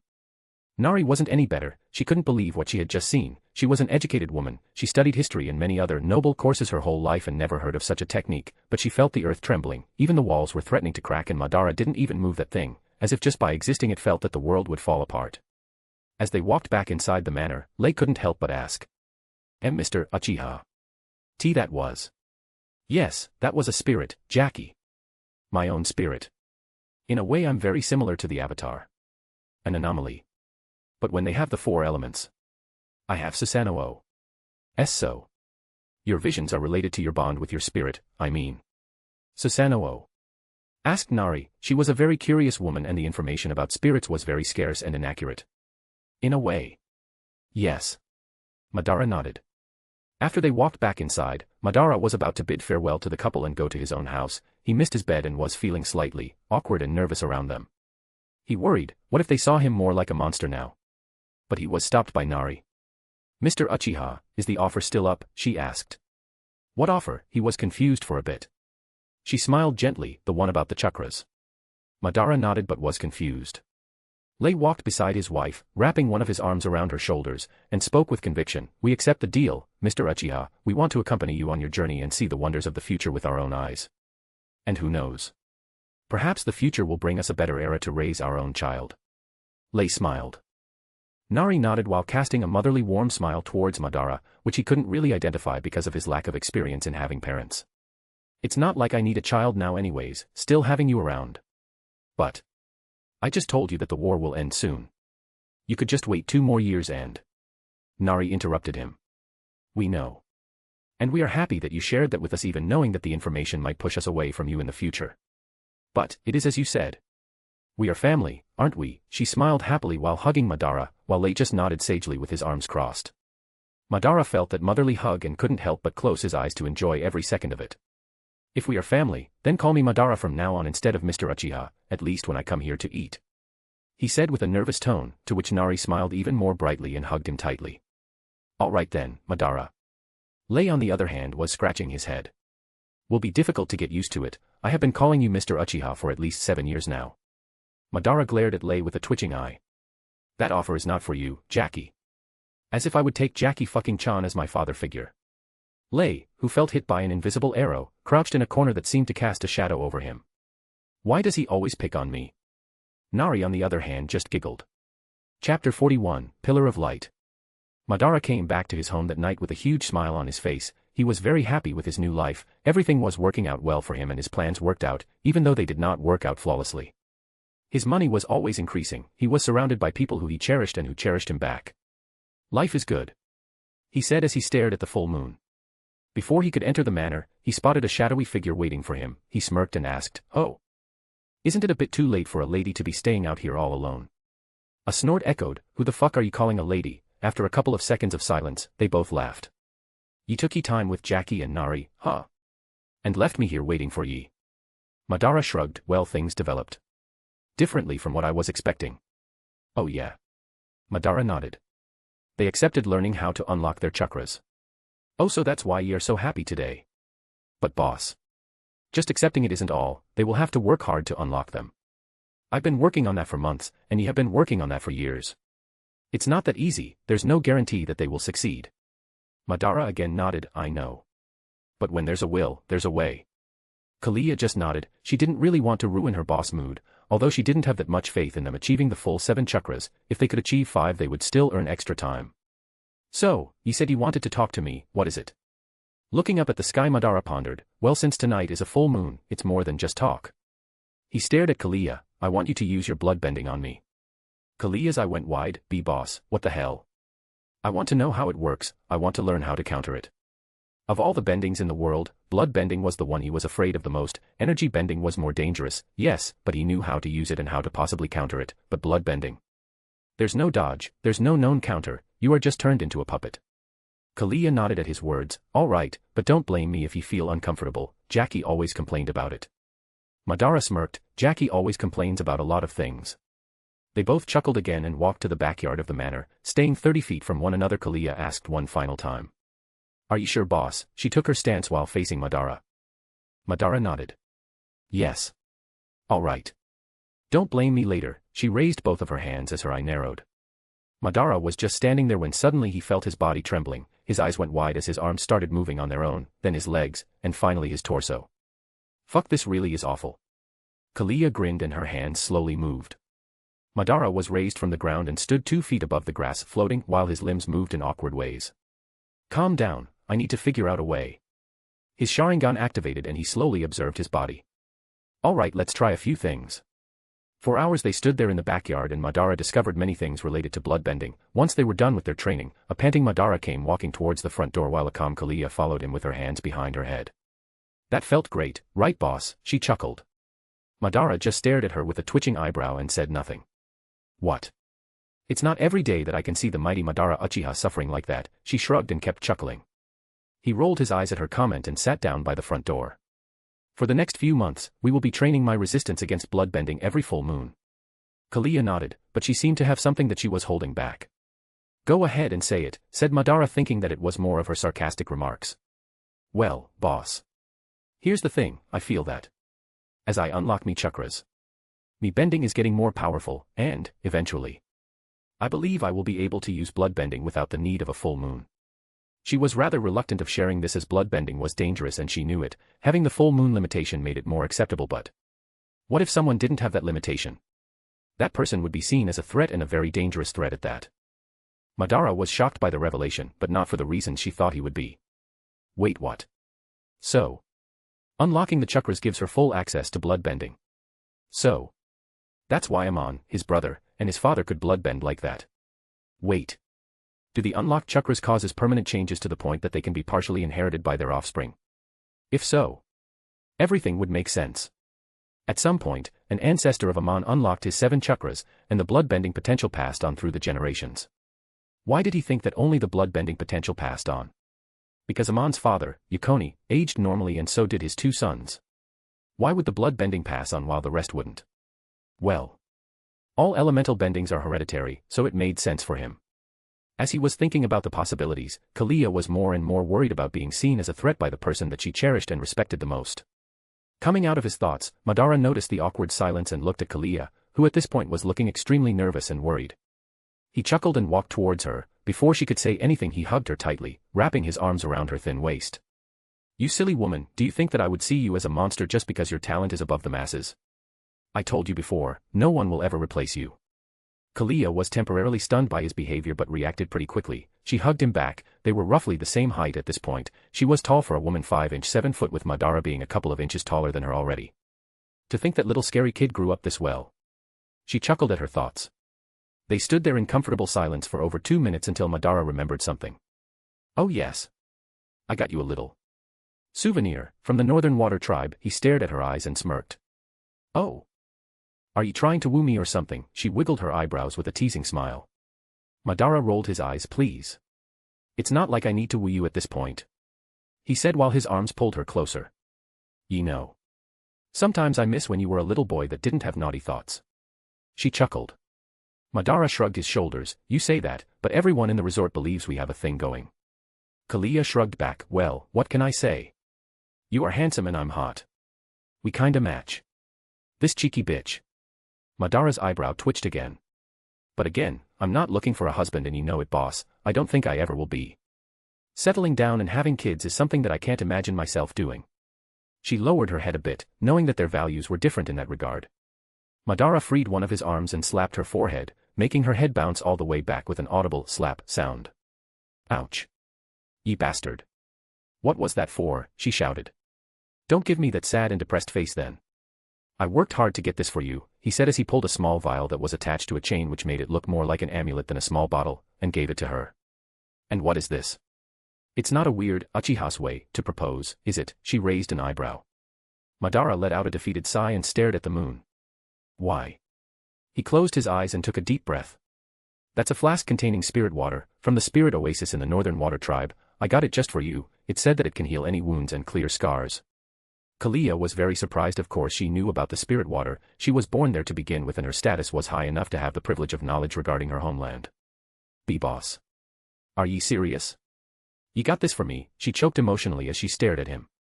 He nodded, although it cannot heal your eye. And it's not enough to heal all your scars, it can heal that burn on the side of your head. I know you don't like it. B-boss. Tears came out of her eyes as she stared at Madara. This was the first time someone went this far just for her. This thing is priceless, it can save lives. Madara looked at her with a gentle smile. But don't worry about your eye. I already have a possible plan in mind. Her eyes went wide as the most beautiful smile blossomed on her face. Madara continued, it might take a while, and it might be a little dangerous, but I will do my best. Before he could continue his monologue, Kalia sealed his lips with her own. It was Madara's turn to have his eyes go wide and shocked. The kiss lasted for a few seconds before Kalia pulled back a little bit. Kalia. What you did? You know that we have different goals. PFFF. She laughed out loud. Madara tried his best but couldn't prevent a vein from popping on his forehead. Are you playing with me? She wiped a tear from her eyes. Ah, boss, already grown up and still so childish. Madara wasn't amused. Okay, said Kalia. Boss, you know that you will live a long while, right? Madara nodded. So you plan on never having any experience until you find a wife? She chuckled again. The mighty Madara Uchiha. The oldest virgin in the 4 nations. Ha ha ha ha, she couldn't hold back anymore and started laughing out loud again. This fucking slut. Madara was trying his best to not beat the shit out of her right here and right now. His face went red. He felt unfathomable embarrassment after hearing those words, because they were rather accurate. He didn't consider that beforehand, but she was right. Why shouldn't he enjoy his youth? Kalia finally calmed down, but her shoulders still trembled as she tried her best to not laugh. I know you don't love me, boss, and I'm totally fine because what I feel for ye isn't love either, but ye are clearly attracted to me, and well, I'm attracted to ye too. So, why are ye behaving like a little kid now that ye are a grown man? I swear I will beat the shit out of you. Madara was very embarrassed. Alright, I will go back to me house, thank you for the gift, boss. She gave him a final kiss on his lips and walked away. Madara could only stay there like a scarecrow, staring at the horizon long after she left. What she said made sense. So far, he didn't have romantic feelings towards anyone he met. They might develop in the future or they might not. Why should he keep himself pure for a possible future? It's not like people didn't break up in this world, I mean. Even Zuko didn't end up with Mai even after they enjoyed their time together, and let's not open the can of worms that's called Korra. Not to mention how long he would live. Should he really be thinking about starting a family at 17 when he would live up to his 317s? Or even longer. After that night Madara went back to his daily schedule. He trained mainly on his taijutsu because his firebending finally encountered a roadblock. It's not all about physical training, he had to learn the spiritual side of bending, so he meditated a lot, which was also the proper way to improve his energy bending. The problem with meditation is that it's a long-term investment. It will take years, or even decades to improve. But it's not like he was in a hurry. His daily schedule was divided into basic administration of his resort, which meant basically dumping everything on Jackie, coming up with new ideas for his products, overseeing his new buildings, training his body, meditating and increasing his chi. That at this point was absurd already. After a few months, he was finally met with great news.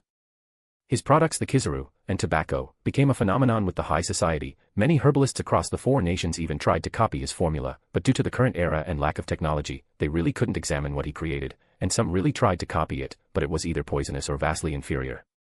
The Kizaru itself was easier to replicate, but his were still on high demand because they became the top brand with the highest quality assured. It was to the point that if some rich person didn't have it, they suffered some sort of social pressure. Like what? You can't even afford a Red Cloud Kizaru. What are you even doing in this meeting? Yeah, human society was that ridiculous. The Koi Tower became a spot for rich people to come and brag. It came to a point that it wasn't about how much they could earn, but the amount they could spend and still behave like it was no big deal. Madara and Kalia also grew rather closer, not many feelings involved other than desire and lust, but they stopped holding back a bit, which made every worker look at them with knowing smiles, especially Jackie, who got punched in the face. One beautiful morning, Madara slid open the door of his bedroom and started walking on the deck around his manor, looking at his garden while wearing a long red yukata with the Uchiha symbol on the back. Back in his room, a tanned female could be seen wrapped around his bedsheets still sleeping. The gentle chilling breeze caressed his face and made his long mane move with the wind. It was the last day of autumn. What a wonderful day, he said, looking around his manor with a satisfied expression. All the maids that went past him bowed respectfully as he passed. He also gave them nods and smiled at them. They were all loyal hard workers after all. As he was walking he felt something, but not only him. Everyone did. Even non-benders. It was like the world was talking to them. As he looked south he saw a huge pillar of light reaching towards the skies. He snorted, TSK. What a great way to ruin my day. Chapter 42, The Avatar Returns. As a pillar of bright white light reaches the pale blue sky above, a metal ship drifts through an icy sea, moving ever closer to a land completely covered in a thick blanket of snow. Finally, a tall young teen wearing the Fire Nation military uniform stands on the deck, gazing at the light.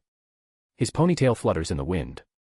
Turning around, he faces another person in his uniform who sits at a small table and grins with a confident yet calm smile. Uncle, you know what that means, don't you? The old stout man, playing some sort of card game, answered calmly while looking at the tile he was holding toward his nephew. I won't get to finish my game, he asked in a somewhat downcast mood. The young teen gave him a smirk. Well, I believe we have quite a while until the ship reaches there, so enjoy the game while we sail. The old man in the military uniform gave him a huge smile and nodded. The teen narrowed his one good eye while staring at the horizon. That light has to be him, we all felt it, it's an incredibly powerful source. Iroh, the old man, looked again at the tile in his hand, which depicted the symbol of airbending. It could just be celestial lights, we've been down this road before, Prince Zuko. He placed the tile he was holding onto a tile carrying the symbol of firebending. However, he gave his nephew a reassuring smile. Although I don't want to raise your hopes over nothing. We have nothing to lose by going there, but how about we finish our game while we are on our way like you suggested? Iroh gestured towards the empty seat at the other side of the table while continuing with a relaxed voice. Please, sit. Why don't we enjoy a cup of calming jasmine tea as well? Zuko's eyebrow twitched as he watched his legendary uncle behave like a kid once again. After taking a deep breath he shouted, Helmsman. Head to the light, right before sitting at the table to give his uncle company, although he refused to drink the tea. Well, at least it's already an improvement, a major one even. Thought Iroh while observing his nephew discreetly while playing his game, finally placing the earthbending tile on top of another tile that carried the symbol of airbending. A few hours later, in a very primitive village in the middle of the snow fields. What war?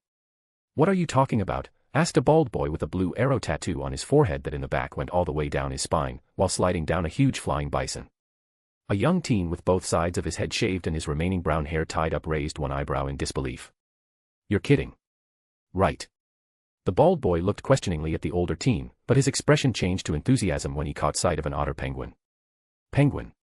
He shouted and chased the poor creature, racing past the teen girl that accompanied her brother while enhancing his speed by using his airbending and leaving a trail in the snow as he ran. He is kidding. Right, asked the male teen again, but this time to the girl by his side. They both glanced at each other, not sure what to think about the bald boy's reaction. After another hour or so, a bright red flare exploded high in the sky, the light hovering over the frozen wasteland for quite a while, giving a certain metal ship a better reference for their journey. The tanned male teen ran towards his sister and the bald boy as they arrived back at the village while shouting angrily, I knew it, and pointing his finger at the boy as he drew closer. You signaled the Fire Navy with that flare. You are leading them straight to us, aren't you? The girl immediately moved between her brother and the boy. Aang didn't do anything. It was an accident, she said while protecting the young boy. Why yeah. We were on the ship and there was this booby trap, and, well. Aang sheepishly and awkwardly rubbed his head, we booby-ed right into it. An old lady walked up behind the teenage girl and spoke to her in a worried voice. Katara, you shouldn't have gone on that ship. Now we could all be in danger. Don't blame Katara. It was my fault. Said Aang sorrowfully. Aha. The traitor confesses. The little drama continued for a while until Aang left on top of Appa, the flying bison, who still couldn't fly, and while that relieved Sokka a bit, his biggest worries were somewhere else. If there is even a single patrolling ship from the Fire Nation around these parts. Our village. He looked around and stared at the very small community of Southern Water tribesmen and decided to go to the wall surrounding the place. I hope there are none. Sadly for him, not only was there a ship, but that one ship was dead set on finding the source of both events, the Pillar of Light and the Flare. Once arriving at the village, the ship simply rammed against the walls of the village and forced its way inside with little to no resistance whatsoever. The hatch opened, turning into a ramp that led all the way down towards the snow, and a teen with a fully bald head, except for a high ponytail, and with a half-burned face walked down towards the village followed by 2 guards. Once Zuko left the vessel he looked around while crossing his arms in front of his chest, like a certain someone, scanning everyone's faces like a hawk. Without delaying, Sokka, who was kneeling in the snow in front of Zuko's group, holding a battle stance that reminded one of a wolf preparing to pounce on his prey to defend his tribe, charged at the prince with his club held high without uttering a single word other than his battle cry. But once he reached Zuko, the prince merely kicked the club to his left and without even changing stances or looking at his opponent, kicked Sokka over to his right, sending him into the snow, where his head became trapped. While Sokka kept trying to free himself from the snow, Zuko simply stood there as more and more guards came out of the ship, slowly surrounding the village. Where is he? He asked calmly, and while his voice was calm, deep down he only felt anxiety. No one replied, much to Zuko's annoyance. He then pointed toward an old woman nearby, Kanna, and tried to keep his calm while explaining. He should be this age, master of all elements. Where is he?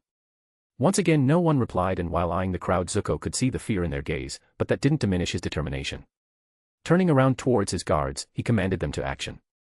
Search the perimeter, he should be around here. Try to find anyone with different clothing compared to these people. If that's not possible, look for a fair-skinned old man. The Avatar isn't a water tribesman, he should be easily recognized. All of the villagers felt despair as the soldiers slowly moved towards their huts, searching everywhere they could. Show no fear. Sokka shouted while grabbing a spear and charging Zuko again. Zuko simply leaned sideways, easily dodging the telegraph strike, and hit Sokka right in the gut with his knee, making the poor teen lose his breath and fall to the ground in pain. Stay down, once I get what I seek, we will leave, the prince said. Cough. Like I am, cough. Believing the word of the Fire Nation. Sokka answered while trying to regain composure, but failing miserably, as that blow to his gut made him feel like he was hit by a hammer. Zuko ignored his remarks and kept looking around, waiting for his soldiers to return. Suddenly, out of nowhere, a bald boy with a blue arrow tattoo arrived in the village riding an otter penguin while holding his staff. Using speed, he tried to create a small wave of snow toward the prince, who took a step back and avoided it completely. The villagers cheered his arrival, but the boy simply came to a halt before them, and after giving the animal a smile, he cheerfully spoke. Hey, Sokka, then turning his head to the side a bit he waved, Hey, Katara. Grumpily Sokka answered, Hi, Aang. Thanks for coming. Zuko inspected the newcomer, who except for his age fit the criteria of his search quite well. Sending hand signals to his guards, the armored soldiers surrounded the bald boy, and Sokka, who was nearby. Looking for me? Aang asked while assuming a fighting stance. Shocked, Zuko raised one eyebrow, You are an airbender. The Avatar. No way, exclaimed Sokka. But Aang didn't deny it, and that action by itself had a very obvious meaning. Taking a deep breath, Zuko sighed. I've spent years preparing for this encounter, meditating, training. I went through the worst and most painful moments in my life for this moment, and you are. He closed his eyes with a deep angry frown on his face, just a child. Well. You are just a teenager. Zuko lost his temper and launched a series of fire blasts at Aang, who defended himself by twirling his staff which dissipated the flames. Using the proper airbending combat style of avoiding and evading, Aang danced around Zuko, who kept trying to incapacitate him. The prince simply dodged every strike of the bald boy, like his airbending skills were easy to track. You better come with me, Zuko said while trying to rein in his anger, You are outmatched, and outnumbered. He said while looking around, towards his guards. Just think of what will happen if I give the order to them. Aang's face paled, he looked around and saw at least 8 armored firebenders surrounding them, all waiting for a command to act. He turned his face towards Zuko. If I go with you, do you promise that you will leave everyone here alone? Zuko stared at the boy. I came here only for you, nothing else. Nodding, Aang relaxed his posture, which made Katara start to cry, but after giving her some reassuring words, Aang followed Zuko inside the ship. In a high-class Japanese-styled mansion, surrounded by cherry blossom trees, a late teen/young adult with long black hair and black eyes finished gathering his companions. You all felt it, didn't you? He asked with obvious annoyance showing on his face. Yes. It was weird, answered a hot woman with a dark tan. It interrupted my morning s. Ahem. Realizing what he said, the other man who was there and had long hair tied in a low ponytail, coughed to dismiss what he just said. Yes, I felt it too, he said with a solemn gaze that only made the other two stare at him with deadpan Saitama faces. Are ye serious? Kalia asked. Don't be mean, age is finally catching up with him. He needs all the chances he can get while he can still rise for the task, said Madara with a smirk. Lei's eyebrow twitched at that comment, but Kalia wasn't one to be outdone. Perhaps he is already having performance issues, he has been very cranky lately. This was probably a very precious event for him. Oi! Shouted Lei. If Madara teased him, so be it then, he is his boss and best friend, but this woman. To hell with her. Chapter 43, Undercurrents. The sun was setting over the horizon and small snowflakes fell over the land as a gentle breeze blew from the east. A big flying bison could be seen flying above the blue ocean below, which had a few icebergs every 10 miles or so. Yet as the beast flew north, fewer and fewer icebergs could be spotted.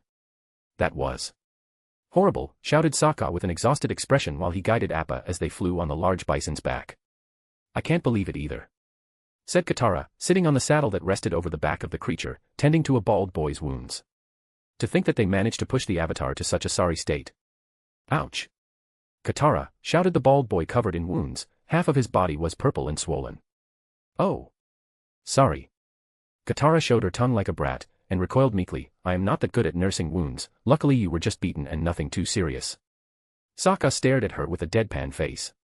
Yeah. Nothing serious. He was just treated like a punching bag. I mean seriously. What kind of food do these Fire Nation people eat to make them so strong? Can't they share a bit with us, he exclaimed. Ouch, a shout of pain interrupted the talk again.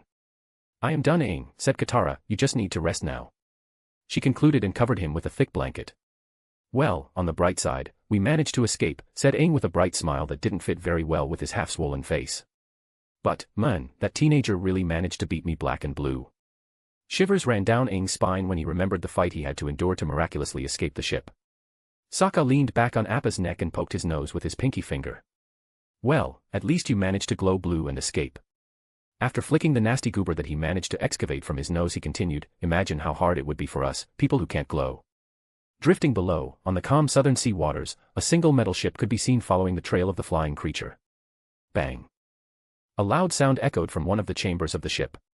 I can't believe he managed to escape, shouted Zuko in anger. Oh, and how angry he was. Not only was he angry but also incredibly dumbfounded, utterly dumbfounded. How did that happen? Relax, Prince Zuko, said a calm old voice from the side of the room. Uncle.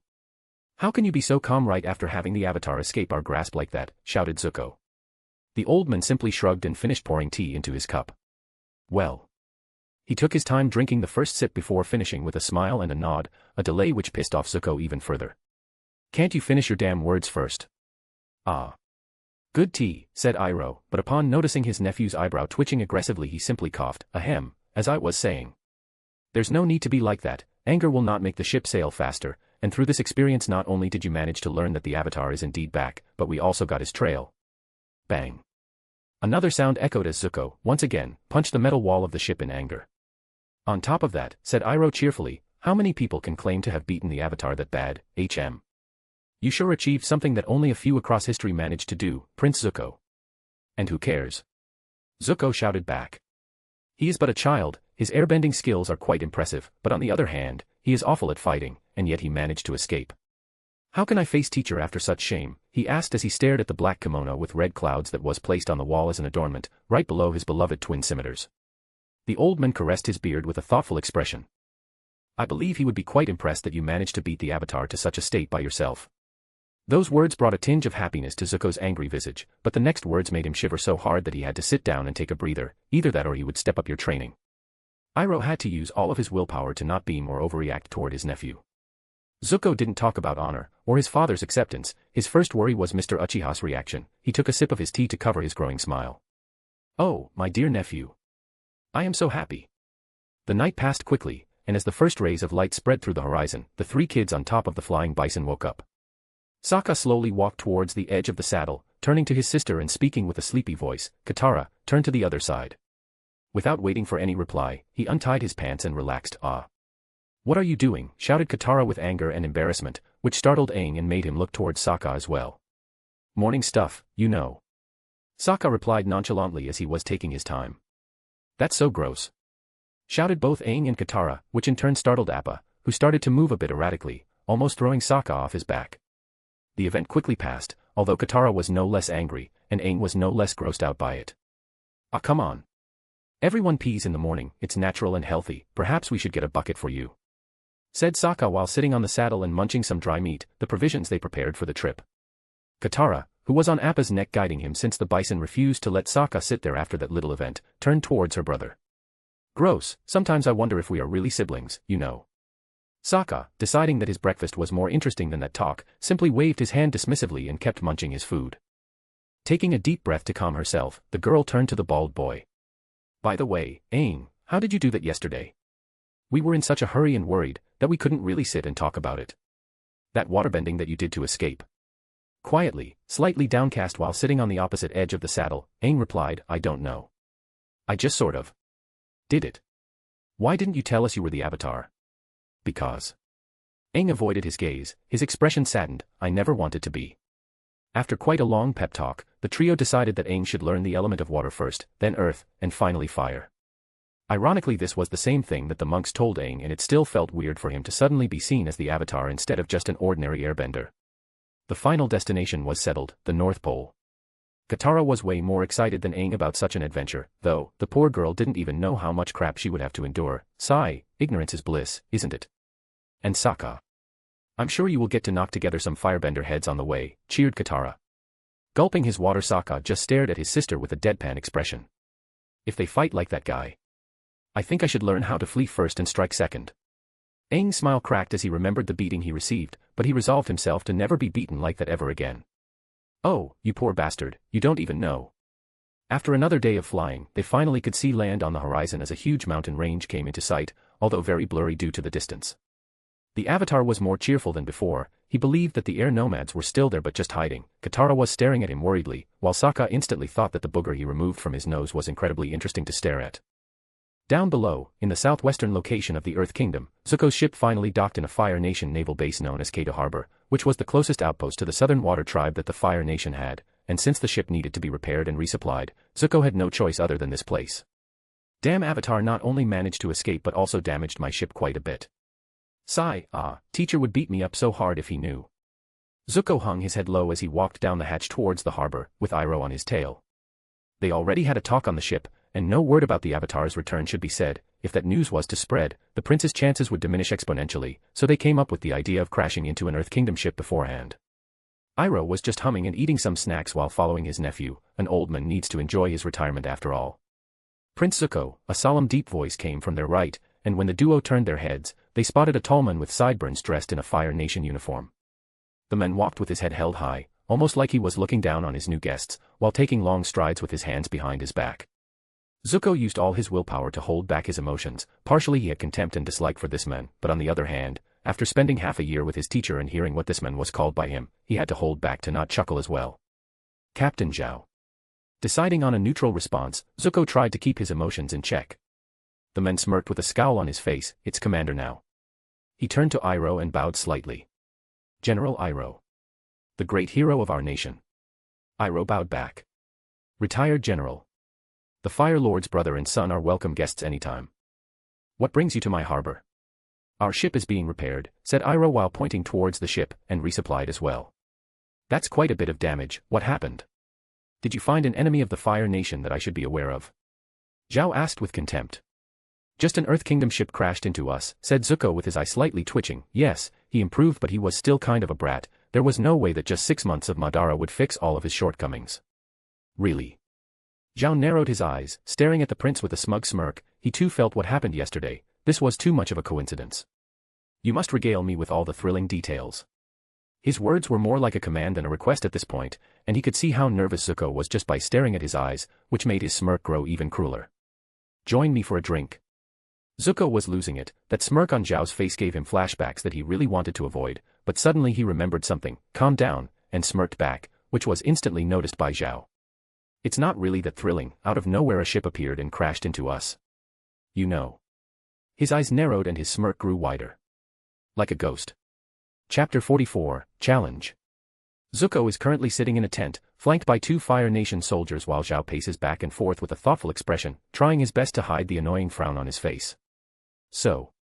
A 12-year-old boy bested you in your firebenders. Zhao stopped pacing and stared at Zuko with contempt. You're more pathetic than I thought. The whole ordeal was revealed after Zhao guilt-tripped Zuko to speak, putting, in his words, his loyalty towards the Fire Nation on the line, something that Zuko would always do his best to protect, foolishly. The prince was angry, but his angry face sprouted a smirk. Oh. Like you are one to talk.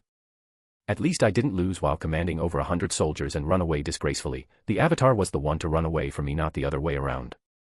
Zhao was livid. He was about to jump on Zuko when Iroh stood up and took a step forward, placing himself between them, stopping Zhao's aggressiveness instantly. You better be careful, exiled or not, a prince is still a prince, said the old general staring at Zhao. The man with sideburns stared at Zuko with all the anger in his heart. I hope you enjoyed your opportunity to capture the Avatar, Prince Zuko, because you won't have another chance. Zuko frowned more. Like I need your permission to do that. You tried and failed. Zhao walked intimidatingly up to Zuko. Capturing the Avatar is too important to leave in a teenager's hands. He's mine now. Gritting his teeth, Zuko stared back at Zhao. Really? You will capture him? You, who failed to do anything against the last kid that you fought and had to run away with your tail between your legs like a coward. The temperature in the room started to elevate. Zhao was beyond angry at this point, but Zuko didn't stop. At least my honor was taken away for standing up for what I believed. I had to face the Fire Lord because of it, but yours on the other hand was tossed away with your pride and dignity while you ran away from an 11-year-old criminal. Even Zuko didn't quite understand what he said or why he said it. It just came to him and it felt right to say it like that, but instantly Iroh's eyebrows were raised and a gleam could be seen in the old general's eyes.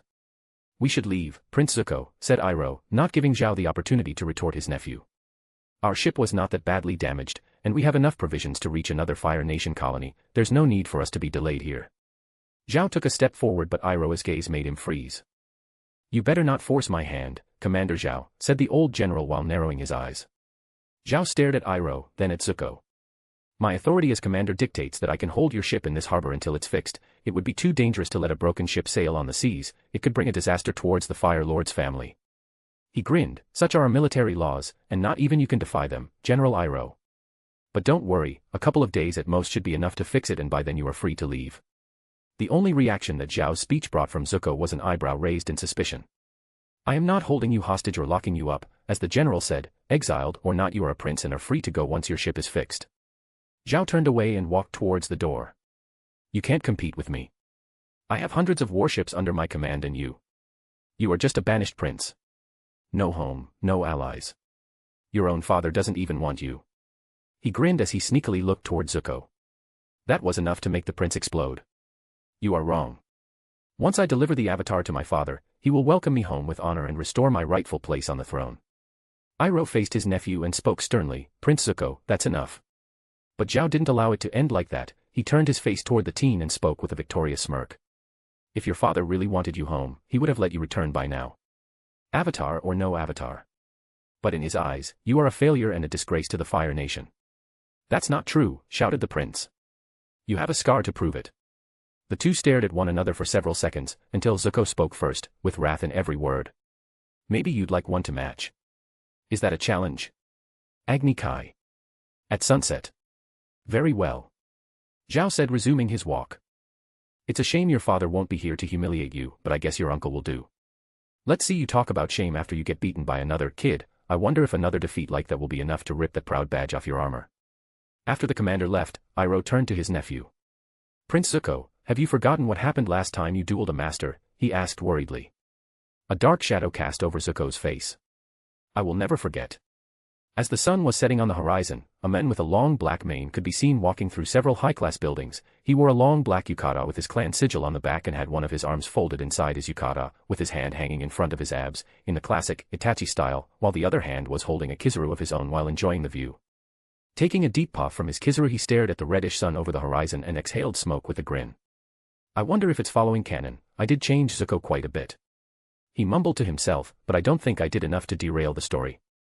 If all Zuko needed was 6 months of intense training to capture the Avatar, then this war has no hope of ending on good terms whatsoever. Enjoying his Kizaru for a few more seconds, he thought. I wonder who the reincarnator is. I also wonder if it's someone with knowledge of this world, or just a random person. He sighed. Not that I am worried, with me around unless the reincarnator finds a way to screw with Vato, there's no way for him to beat me in combat, but the portals are closed and it will take almost a century before they open again. He smirked and joked to himself, I really wish that just hearing my name in this world is enough to make the reincarnator shit himself in fear, or he could be a Madara fanboy. He shivered. I really hope it doesn't come to that. Mr. Uchiha, a soft female voice could be heard from behind. Turning around with a huge smile on his face, he greeted the newcomer. Hello there, Nari, how can I help you? She hasn't aged a day, nor did Jackie or Kalia. The plans are in motion, the workers are doing their best to fit everything into the time period of 1 month like you requested, but are you sure about this?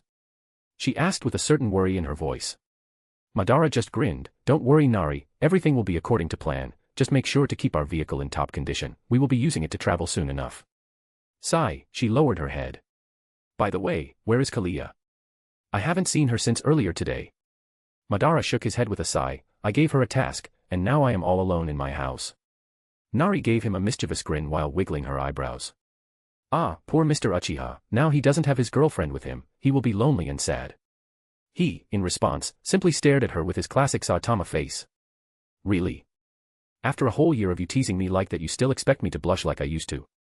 She in return just gave him a motherly smile. Well, I guess not. But I will miss those times regardless.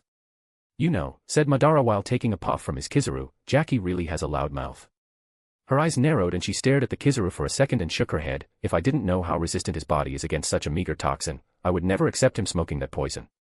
But then her narrowed gaze was fixed on Madara's face. Yes. And? He shrugged. It seems that our avatar awakening interrupted your couple activity yesterday morning. Poor Jackie, had to go to work without enjoying it. I bet he was all lonely and sad, he grinned as he spoke his final words. Nari didn't disappoint, she turned red, not only out of embarrassment, but she was also fucking livid as well. I bet she is more angry than embarrassed right now. Heh. Oh, he did comment that to you, he could hear her teeth grinding against one another. And Kalia, she was in the room too. He shrugged, but his evil smile grew larger. Nari's eyes narrowed even further, he could faintly see a demonic presence around the woman. Good to know, Madara dear. If you excuse me, I have some important things that I just remembered that I have to do. She said while calming down a bit, but there was something wicked in her eyes. It's Finn dash, he was instantly interrupted by Nari. You will leave in 1 month, right? She asked with a sweet smile, to which he just nodded as cold sweat covered his back. Good to know, she said those words gently, turned around, and walked away, always displaying the proper elegance and etiquette required from a noble. Oh, poor Jackie, poor Jackie. He came back to his Kizaru. The sun disappeared on the horizon as he kept enjoying the view. He was about to turn away and walk when his Sharingan, against his own will, activated. He felt a rush of energy coming from the south, it was different from the Pillar of Light, it was more intense, if before the boy that carried Rava had awakened, now Rava's power itself has awakened. He was not the only one to feel it though. All across the world, in every Avatar temple, the sign of the Avatar's return appeared, from fire sages to water spiritualists. Different from before, this time only the temples and statues of previous Avatars showed any sign, even those attuned to spirits didn't feel it. So, he did reach the Southern Air Temple. He narrowed his blood-red eyes, which glowed ominously. A grin appeared on his face. Isn't that nice? When the plan simply works perfectly, he chuckled and walked away.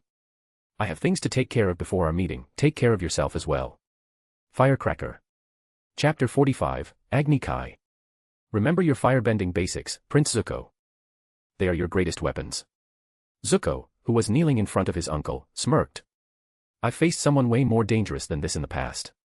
The prince stood up and turned around, facing his opponent who mirrored his movements on the other side of the arena. The sky was dyed a shade of sunset red, and a few patrol soldiers are around the arena doing their job.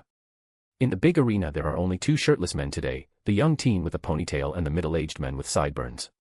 One of the Fire Nation soldiers standing on higher grounds, seeing that the duo has readied themselves for battle, rang a large gong. Both take on firebending stances. Beams of fire fly through the arena back and forth as both men keep their distance. Zuko kept his overly aggressive firebending stance, putting himself in disadvantageous positions to increase his battle prowess. Zhao, on the other hand, was fighting steadily, almost like an earthbender, he was stable and simply deflected every attack or dodge with minimal effort. Zuko kept jumping and doing exaggerated movements that cost his stamina and breath. In less than 5 minutes of battle he was already breathing hard. No. This is not how it should have been, thought Zuko, dodging a well-aimed fire blast from Zhao. I trained to be better than this. He looked around and saw his uncle's mouth moving like he was trying to say something to him, but Zuko couldn't hear it. Teacher. Zuko's eyes narrowed and his pupils contracted. Abandoning his firebending stance, he lowered his body and dashed towards Zhao. Both Iroh and Zhao were shocked by that change. One fire blast after another, Zhao tried his best to hit the prince that abandoned the offensive completely. Zuko dodged the first by sliding on the ground, and the second he managed to jump above. Those movements. Zhao's eyes trembled as flashbacks came to him. He was completely out of it for a second. This is it. Zuko thought as he aimed a compressed fireball directly toward Zhao's legs. Caught off guard, Zhao retreats clumsily, which didn't escape Zuko's sight. Using it to press his advantage, Zuko kept aiming at Zhao's legs. Slowly Zhao lost the complete momentum he had in this duel. Zuko kept preventing him from stabilizing his stance, getting closer and closer. When the commander finally took the wrong step, Zuko ignited 2 massive blasts of fire, one from each fist, aiming for the flanks of the middle-aged men. Zhao was forced to land in an awkward position to defend himself, spreading his arms to his sides to protect his flanks, but his eyes went wide when he saw a third and even bigger blast of fire coming out of the prince's foot, in a straight line towards his body. There was no time to react, no way to dodge. He was still in that awkward position that didn't enable him to deflect. The wave of fire hit him head-on. He could feel his skin burning, and he could feel the pain that reminded him of certain events in the past that he did his all to overcome and forget. When Zhao finally landed on the ground, breathing heavily, weakened, and with smoke surrounding his body, he stared at Zuko with wrath. "Do it," he said challengingly. Zuko, who stood in front of the defeated commander, simply burned the ground right beside Zhao's face. There was no doubt in his actions. "You coward!" shouted Zhao. "No wonder your father cast you out." Zuko simply stared at him like he was worth nothing and like he was nothing, which pissed Zhao off even more. Turning around slowly, Zuko said his parting words. "Your life is not mine to take, but don't worry. Your time will come." As Zuko was walking toward his uncle, Zhao used all the strength he had left to lift himself and aim a blast of fire at Zuko's back. Iroh was already on his way to intercept it, but Zuko was faster. He lifted one of his feet behind his back, similar to how Aang would do to Ozai during their final confrontation, and made the fire spread up. One thing he learned from Madara was to never lower his guard even after achieving victory. That lesson was branded on his very soul. Then with the same foot, he landed a heavy blow to Zhao's ribs and a loud crack could be heard as the commander was tossed like a rag doll through the arena. Disgraceful. It was not Iroh who said it, it was Zuko himself. "Even in exile, I have more honor than you ever did." He couldn't help but grin when he finished his words. "Is this the standards of our nation, Commander?" Iroh's eyes went wide. He trembled from head to toe. A small tear came from one of the old general's eyes and he couldn't help but smile widely. "Prince Zuko," he said. The teen turned to his uncle and gave him a gentle smile. "Let's go, uncle." Their tea was rather bland. "I prefer the ones that you prepare yourself." "Yes." As the duo left the vicinity, the curtain of night fell over the continent, leading to a comfortable winter night. The next day came with bright sun early in the morning, and in a small village located on a southeastern island of the Earth Kingdom, a group of 3 foreign kids could be seen being forcefully escorted by painted girls wearing green kimonos and dark armors similar to samurais of old. "We are not spies," a loud male voice echoed. Who else other than Sokka? And that's exactly what a spy would say. Of course, someone from the mob in the background had to shout that. Sokka couldn't bear it. That level of stupidity was so bad that he wanted to flay the skin off his own face. "Come on, how can such dumb people exist in this world?" "You know. He is not wrong, Sokka. That's indeed what a spy would say," commented Aang cheerfully beside him. "Aang, just stop." Sokka couldn't, really. Katara could only smile wryly at that, but she was quick to think of a solution. Turning to Aang, she whispered, "You should reveal yourself as the Avatar, that way no one would doubt us." I can try," said Aang with a bit of reluctance in his voice. "How can you guys behave like this?" demanded Sokka, who wasn't having any of it. "Sokka." Katara tried to interfere, but the boy couldn't take it. The girl in the lead approached Sokka with a neutral expression. "This is how it is in our land. You were the ones that entered without permission. We didn't know." Katara tried to protest. "Oh really? That's great. Everything is forgiven then," said the painted girl with a cheerful smile. "Really?" shouted Sokka with relief in his voice, but it was instantly demolished. "No," she answered with a deadpan expression. "Wait!" shouted Katara, interrupting whatever these girls were doing at the moment. Everyone in the vicinity stared at her. Katara, noticing that she got their attention, pointed to Aang. He is the Avatar. We are not spies. The Avatar, you say? Everyone stared at the bald boy with raised eyebrows.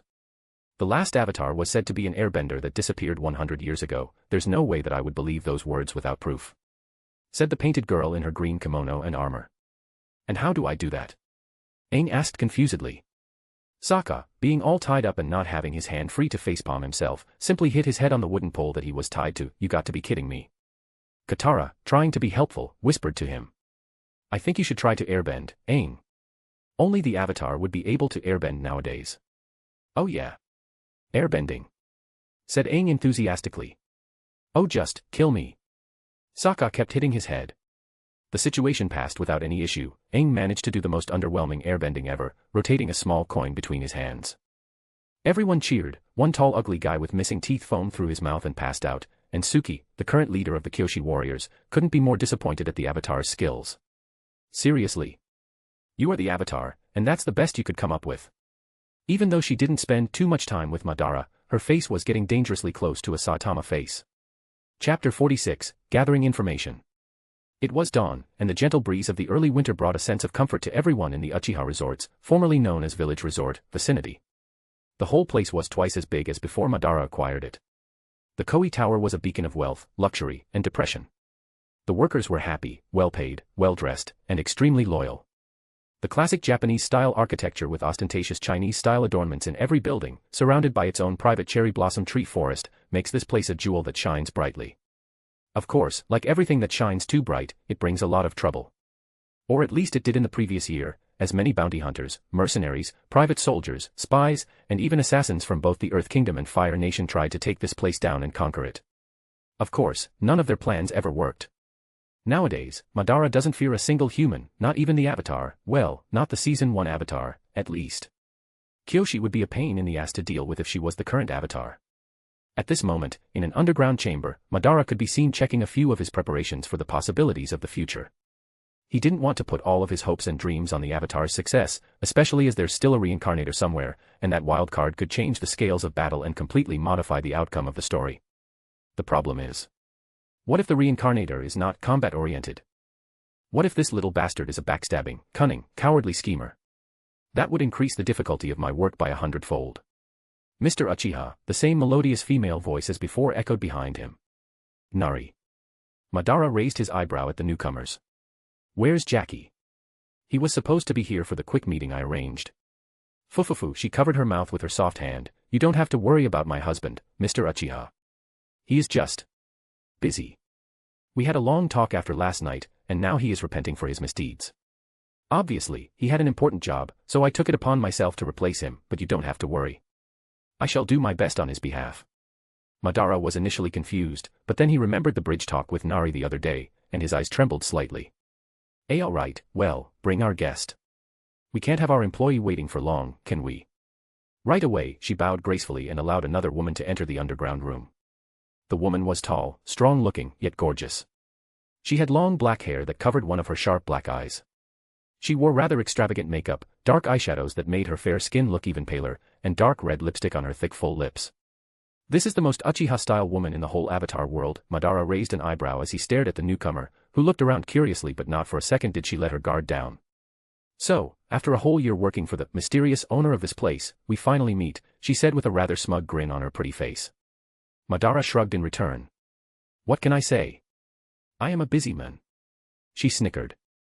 Busy indeed, to be so wealthy so young. Tell me, bossman, couldn't you even spare a minute of your time to meet such a gorgeous woman such as myself, she said as she hugged herself and displayed her curves in a rather dangerously seductive way. But Madara didn't get affected by it. Instead, he smirked. Well. Sitting down on a chair and placing his feet on top of the table beside it, if I was to give 1 minute of my time for every gold digger that comes to me, I would be screwed in life. She instantly showed a hurt expression, staring at Madara with big sad eyes. How mean? How can you say that? It's a family trait, he shrugged again. The few seconds of silence were interrupted by a loud female laugh. Ha ha ha ha, this is great. She had to hold her stomach as she was laughing. I can't deny that I like your style, bossman. Nodding in understanding, he just said, well, that's understandable. I am a pretty likable guy. A loud snort echoed through the room. Now, with that out of the way, he continued, we should introduce ourselves, ladies first. Isn't it proper etiquette to introduce yourself first before requesting names? She raised an eyebrow with a sarcastic smirk on her lips. My house, my money, my rules, he simply said as he rested his cheek on his palm. She could only shake her head. Well, the name is June. I've been working as a freelancer for you for almost a year now, although I have to say that the payment isn't that great. You could increase it a bit so we, the worker class, stop hating you behind your back. I shall consider it, Madara replied lazily. Are you kidding? No chance this gold digger would work for him if he wasn't the highest bidder. What a fucking scammer. I've been recently tasked to uncover certain details about the Fire Nation's military movements within the Earth Kingdom, she completed, with a serious tone this time. His eyes narrowed. And I discovered something interesting, she said as she sat down opposite of Madara. Years ago, after the failure of the siege of Ba Sing Se, the Fire Nation military started outsourcing something, now, which thing I do not know. But they are heavily investing into it, to the point where they cut down many other projects. Even I was affected by it since I've worked for months for one of their bounties and they just pulled it off. Although I only discovered the whole outsourcing thing rather recently. It must be something big, he muttered to himself, thinking about the possibilities. That's what she said. Instantly Madara choked and stared at June with a gobsmacked expression. Even his mouth was wide open. What did you just say? June stared at him weirdly, then pointed towards Nari, that was near them and listening to the whole conversation, and said, that's what she said, you know, when I told her about it beforehand. Oh. Ahem, he coughed to remove the awkwardness, failing miserably. By the way, what bounty were you doing when they decided to cut you off back then? He placed his kizaru in his mouth for a bit to enjoy his smoking. It didn't affect him negatively whatsoever. He was pretty much immune to poison nowadays. She shrugged it off, not understanding anything and judging it as one of her boss' quirks. Well, it's not like it should be a secret, but me, like many others, were after this heavy target from the Fire Nation. People call him Ghost. Cough. Cough cough cough. Madara was dying, thanks to the smoke of his kizaru, nothing related to the information he had just received at all. Even Nari had to bite her lip to not smirk at the situation. She was doing her best to stay in the background like a dependable employee, although the trembling of her shoulders could be seen if someone paid attention enough. How old are you again? He raised his eyebrow. She didn't look old. 18, why? She raised her eyebrow in response. But he just shrugged. The last time I heard about the ghost was several years ago, so you started on the business rather young, eh? She shrugged back. What can I say? It's a family trait. Madara snorted. The meeting continued for over an hour, and eventually, June left to enjoy a 5-day holiday before going back to her other tasks, some unrelated to Madara. She was a freelancer, after all. She is rather interesting, commented Nari while watching June leaving while mounted on her Shirshu, Nyla. She is something all right. Madara sarcastically commented, although I rather not let her and Kalia meet, they will either give me a headache or brawl it out like savages.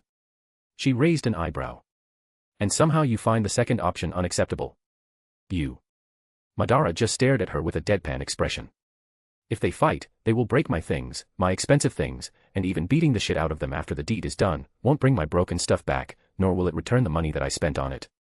Nari chuckled cutely, Mr. Uchiha, you are a rather cheap man for someone so rich, your riches are almost reaching the Bifong level, and I don't doubt that in a few years, you will reach and may even overwhelm them in wealth. I am rich precisely because I am cheap. Money in the hands of an idiot will simply disappear, he snorted back. By the way, about what we were talking earlier. Yes, she blinked cutely. Will he be all right? He gulped. Oh. She bowed respectfully and turned around to do her chores, but not before leaving her final words behind. Don't worry, he will live. I think. Oh, poor Jackie. Chapter 47, Kyoshi Warriors. So, what you girls do around these parts?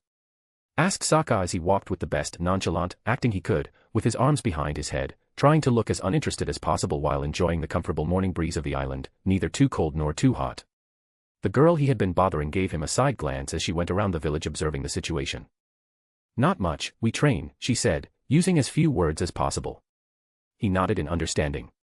Oh yes, training is very important, the world is a dangerous place, especially for girls. What is that supposed to mean? She narrowed her eyes. Not much, he said, shaking his head, still with a comedic face, only that you should probably leave fighting for the men of your tribe, it would be horrible to watch such a cute girl getting hurt. Oh no. You didn't. Her eyes narrowed even further, and a dangerous gleam could be seen by anyone paying attention. Sokka, on the other hand, was trying too hard to look cool to actually pay attention to it.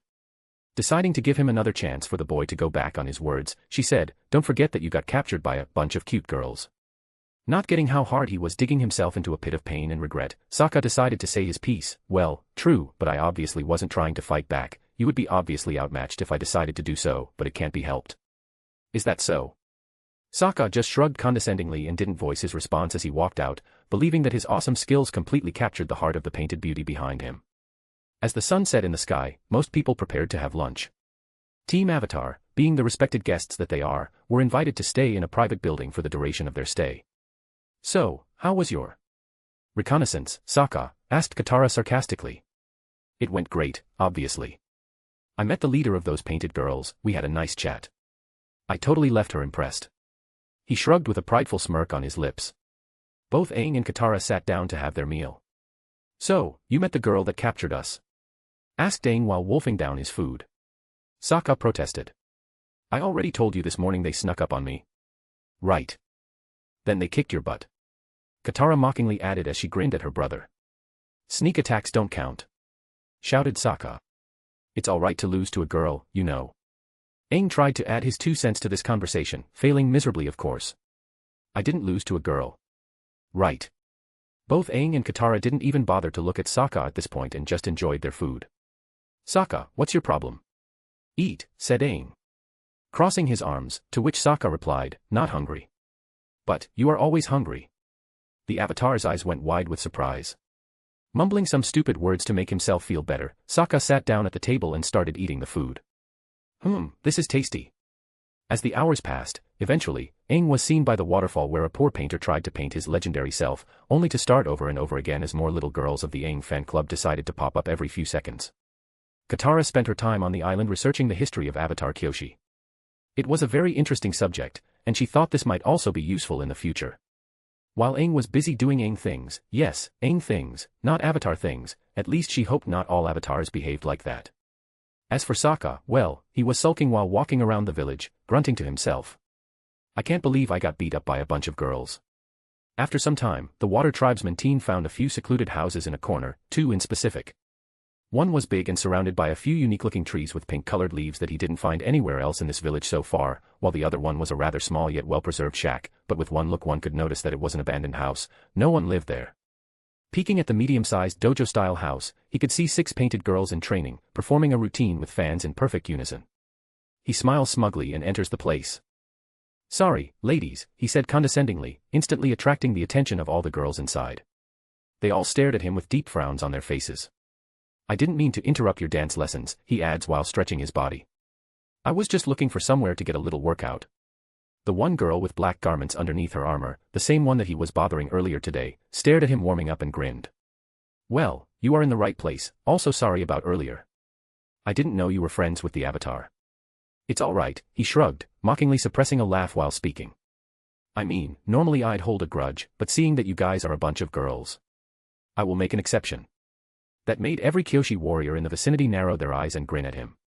Still, the girl in the black kimono, Suki, was the one who voiced their reply, although sarcastically. "I should hope so. Such a big strongman like you. We wouldn't stand a chance." "True, true." He nodded sagely, adding a smirk. "But don't feel bad. After all, I am the best warrior in my village." Suki leaned towards Sokka. "Wow.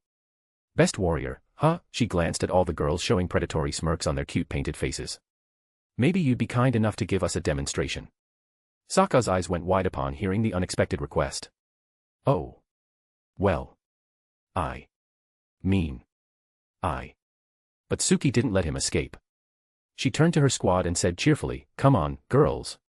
Wouldn't you want to learn some great moves from such a strong, dependable man?" All the girls made their cutest faces, giggling and smiling in agreement.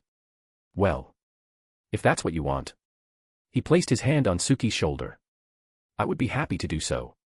He tried to push her a bit, but she didn't move a single inch. It was like trying to push a huge rock. "Stand over there.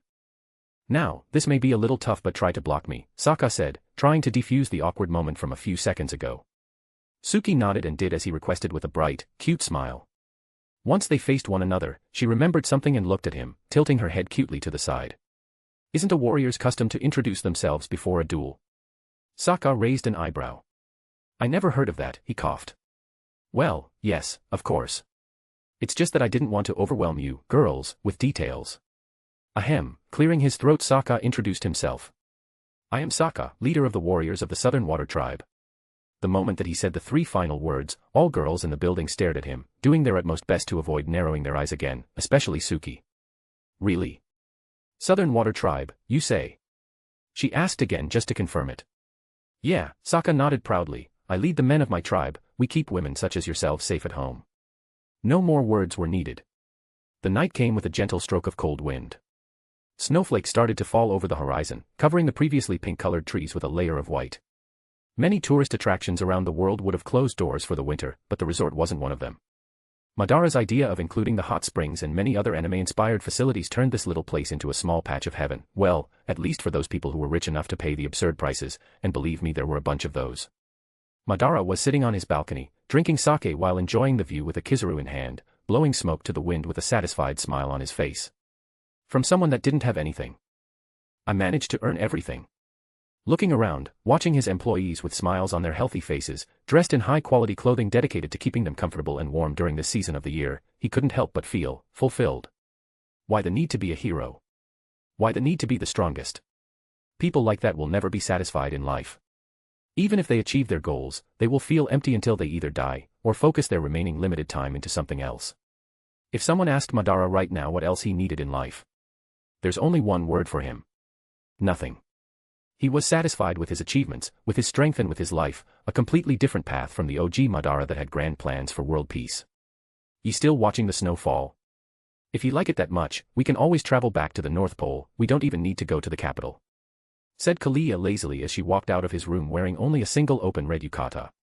Her hair was messy, and her legs trembled every so often as she tried her damn best to walk toward Madara. You know that I won't be going back to that place just for the sake of watching snow fall. By the way, how was your mission? Didn't have time to ask, considering how you attacked me, Madara chuckled as his words left his lips. Kalia smirked in response. Well, what can I say? I missed home, she said while staring at his back. After a few seconds, she quickly continued, as for the mission, everything went flawlessly.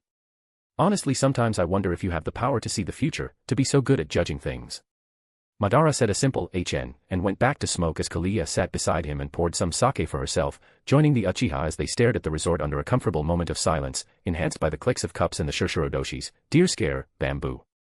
After a long time of enjoying the view, Kalia had to ask, "You seem very happy today, something happened?" Well, I ratted Jackie to Nari while you were gone. The waterbender's eyes went wide. Oh, poor bastard, we might need a new dog for the house now. Madara couldn't help but laugh. But I also feel like something good happening tonight. I can't quite put my finger on what exactly, but it feels like one of my legendary plans finally paid off. Kalia raised a single eyebrow, not quite sure how to reply to that, but after a few seconds, she said, so, why don't we just improve night even further, with a seductive expression while sliding her hand inside his yukata. Oh. Madara grinned, placing down his sake and kizaru. I would like that. Round 4 it is. You counting? Aren't you? That, well. He wasn't wrong, but that doesn't mean that she has to like it. As the two entered the Uchiha Manor, the night continued on, a comfortable, sweaty, steamy, and loud night. A night that Sokka never made back home. Chapter 48, Clash and Honor. It was a chilly morning, small snowflakes were falling on the dry bushes nearby while sounds of metal clashing and fire could be heard echoing through a now empty village. The occasional whoosh sound of strong winds could be heard from time to time as well, followed by pained grunts and yelps. In a field surrounded by soldiers wearing dark red armor that covered them from head to toe, to the point that one can't even tell the gender of the person wearing them, was a small group of teens. 2 teens with tan skin tones, wearing classic water tribesmen's clothes, a handful of others wearing green kimonos with dark armor and war fans. A bit far away from that group, a 2-on-1 battle was taking place. An auburn-haired girl with a painted face, wearing a black kimono and armor, together with a tattooed bald boy wearing old-fashioned air nomad clothes, yellow and orange in color, were fighting a tall teen with a bald head, a high ponytail and a scorched eye scar that complemented his dark red armor. The bald kid was breathing heavily, trying the best he could to use his airbending skills to force the teen to lose balance, but he was getting more and more frustrated as the teen could just dodge it with some effort. The bald boy knew that if it wasn't for the painted girl by his side he would have been screwed already. He still remembers the last time he tried to go against this teen, it wasn't pleasant at all. After a few more minutes of fighting, the bald kid decided to retreat and take a breather. It was the girl's idea. He was starting to slack in combat and it was bringing disadvantage to the painted girl. "You fight well," said the teen with the scorched eye, while grinning. "Can say the same. Haven't met someone that could push me like this in a long time," the girl replied with a somewhat feral grin. Despite her exhaustion, she was enjoying the fight. The two kept clashing again and again until both of them were breathing heavily. "This is taking too long." The teen narrowed his eyes, while breathing through his mouth. One could see a spark of respect in his eyes. "Yes, it is." The girl replied in a similar state, finally satisfied from being pushed this hard in a battle. "Then let's finish it." Both said at the same time while assuming their combat poses, aiming for their final strike. The bald boy could only smile wryly while watching those two behaving like that. The battle lasted for at least 30 minutes by now, and they are still fighting like battle maniacs. The world is scary. I miss the peace of the air temples. But then the atmosphere quickly became awkward. The boy didn't notice at first, but after a few seconds of both of them not moving, he paid a bit more attention. They both were standing in the same stance, preparing for the same attack. How the hell is that possible? "Why you?" The teen was the first one to speak. His eyes went wide while looking at his adversary. The girl didn't say anything, but her wide eyes were enough to explain her dumbfounded expression. "How is this possible?" Both spoke at the same time, once again. Then another few seconds of silence until the teen decided to be upfront about it. "You, Kiyoshi girl, who's your teacher?" He spoke in a rather panicked way. The girl narrowed her eyes. "I'm the one that should be asking that. How can you possibly know that stance?" The stare down continued once again until the teen decided to speak first. "I can't say the name of my teacher," Zuko said. "Neither can I," Suki replied. Then it finally clicked for them. They kept staring at one another like the world stopped making sense. "How the fuck? Long spiky hair, wears black and red and a fan-shaped sigil," said Zuko, testing the waters. "Uses weirdly shaped throwing knives and metal wires," continued Suki, with a weirded-out expression. The awkwardness of the situation increased by 1,000-fold after they spoke those words. Aang, who was watching from the sidelines, couldn't help but get confused. What the hell were those two talking about? Did the world stop making sense during the 100 years he was in that iceberg? Taking a deep breath, Zuko sighed and dropped his stance, obviously abandoning the fight. Much to Aang and his team's surprise, even the firebender soldiers also retreated after that. The Kyoshi warriors caught it instantly and also stopped their attacks, retreating to see if anyone was seriously injured. The completely absurd scene made Aang, Katara, and Sokka lose their minds. Hold on. Can someone explain to us what is going on here?" Sokka was losing it. Was that some secret password of a secret society that could stop even long enemies from attacking right away? I usually don't like when Sokka intrudes in other people's business like that, but I have to agree with him this time. "Can anyone tell us what is happening?" asked Katara while helping her brother stand up, looking around and seeing the evil Fire Nation soldiers retreating without saying a word, which creeped her out. The Kyoshi warriors were no less surprised, but they didn't say a word and simply looked at Suki. Not only was she their leader, but she also was the one that knew the most about this. Suki, on the other hand, approached Zuko and stared at him with narrowed eyes. "I can't believe he would teach someone from the Fire Nation." Zuko raised an eyebrow. "And I can't believe he would teach someone from a backwater village." "Suki!" An exaggerated shout came from afar as Sokka positioned himself between the girl and the teen, with his boomerang at hand ready to continue fighting. "The Fire Nation are enemies, we can't lower our guards like that." "So, your name is Suki," said Zuko, completely ignoring Sokka and nodding to the girl. "Yes, and what is yours?" she replied. "Zuko." Both of them bent in a martial bow and walked away from each other, going back to their groups, and it seemed that they completely abandoned the idea of fighting one another. Aang could hear Zuko shouting to his soldiers. "Prepare to retreat, we are leaving this place and I don't want to see a single injured person, be it ours or theirs." The soldiers bowed and went to check the injured. Then he heard Suki talking to the other Kyoshi warriors near him. "The battle is over, you can contact Oyaji and tell him that there won't be a fight with them anymore, they will retreat and won't attack us again." After a few minutes of bandaging and cleaning the battlefield, Aang, Sokka, and Katara asked again what happened. They still couldn't understand what was going on and how could they simply parley for peace with just a few sentences, and then suddenly treat each other with such respect. They were aiming for the kill earlier. But before they could get their answer, they immediately shifted into their battle stances again as Zuko approached. "We won't attack this place again, even if the Avatar is hidden in here," he said while he glanced at Aang quickly. "But I cannot speak for other soldiers, only my own. All I can say is that it's not safe and I won't be able to help you against others. I hope you understand," he said while looking at Suki. Suki nodded in return. "I understand, and from what I get from your words, it's safe to assume that the Fire Nation knows about the Avatar's existence." Zuko frowned. his loyalty towards his land was at stake here, so he decided to answer in a way that would at least help him out with his predicament. One high officer is after the Avatar, he doesn't have honor, he will do anything to capture him, and he also hates teacher, if he finds out about you. Leaving the rest unsaid, he closed his eyes. Before Suki could respond, Sokka interfered, shouting as usual, staring daggers at Zuko. And why would you warn us about it? What are you scheming, huh? Staring at him, Zuko replied, I don't need schemes to beat you and capture the Avatar, and I am not helping you, I am paying respect to a fellow disciple. You should just be grateful that you ended up profiting out of it. Turning his back to the group, Zuko started walking back to his group. Sokka wasn't happy with it and prepared to throw his boomerang at Zuko's back, but his wrist was held by Suki. He wasn't happy about that either, not one bit.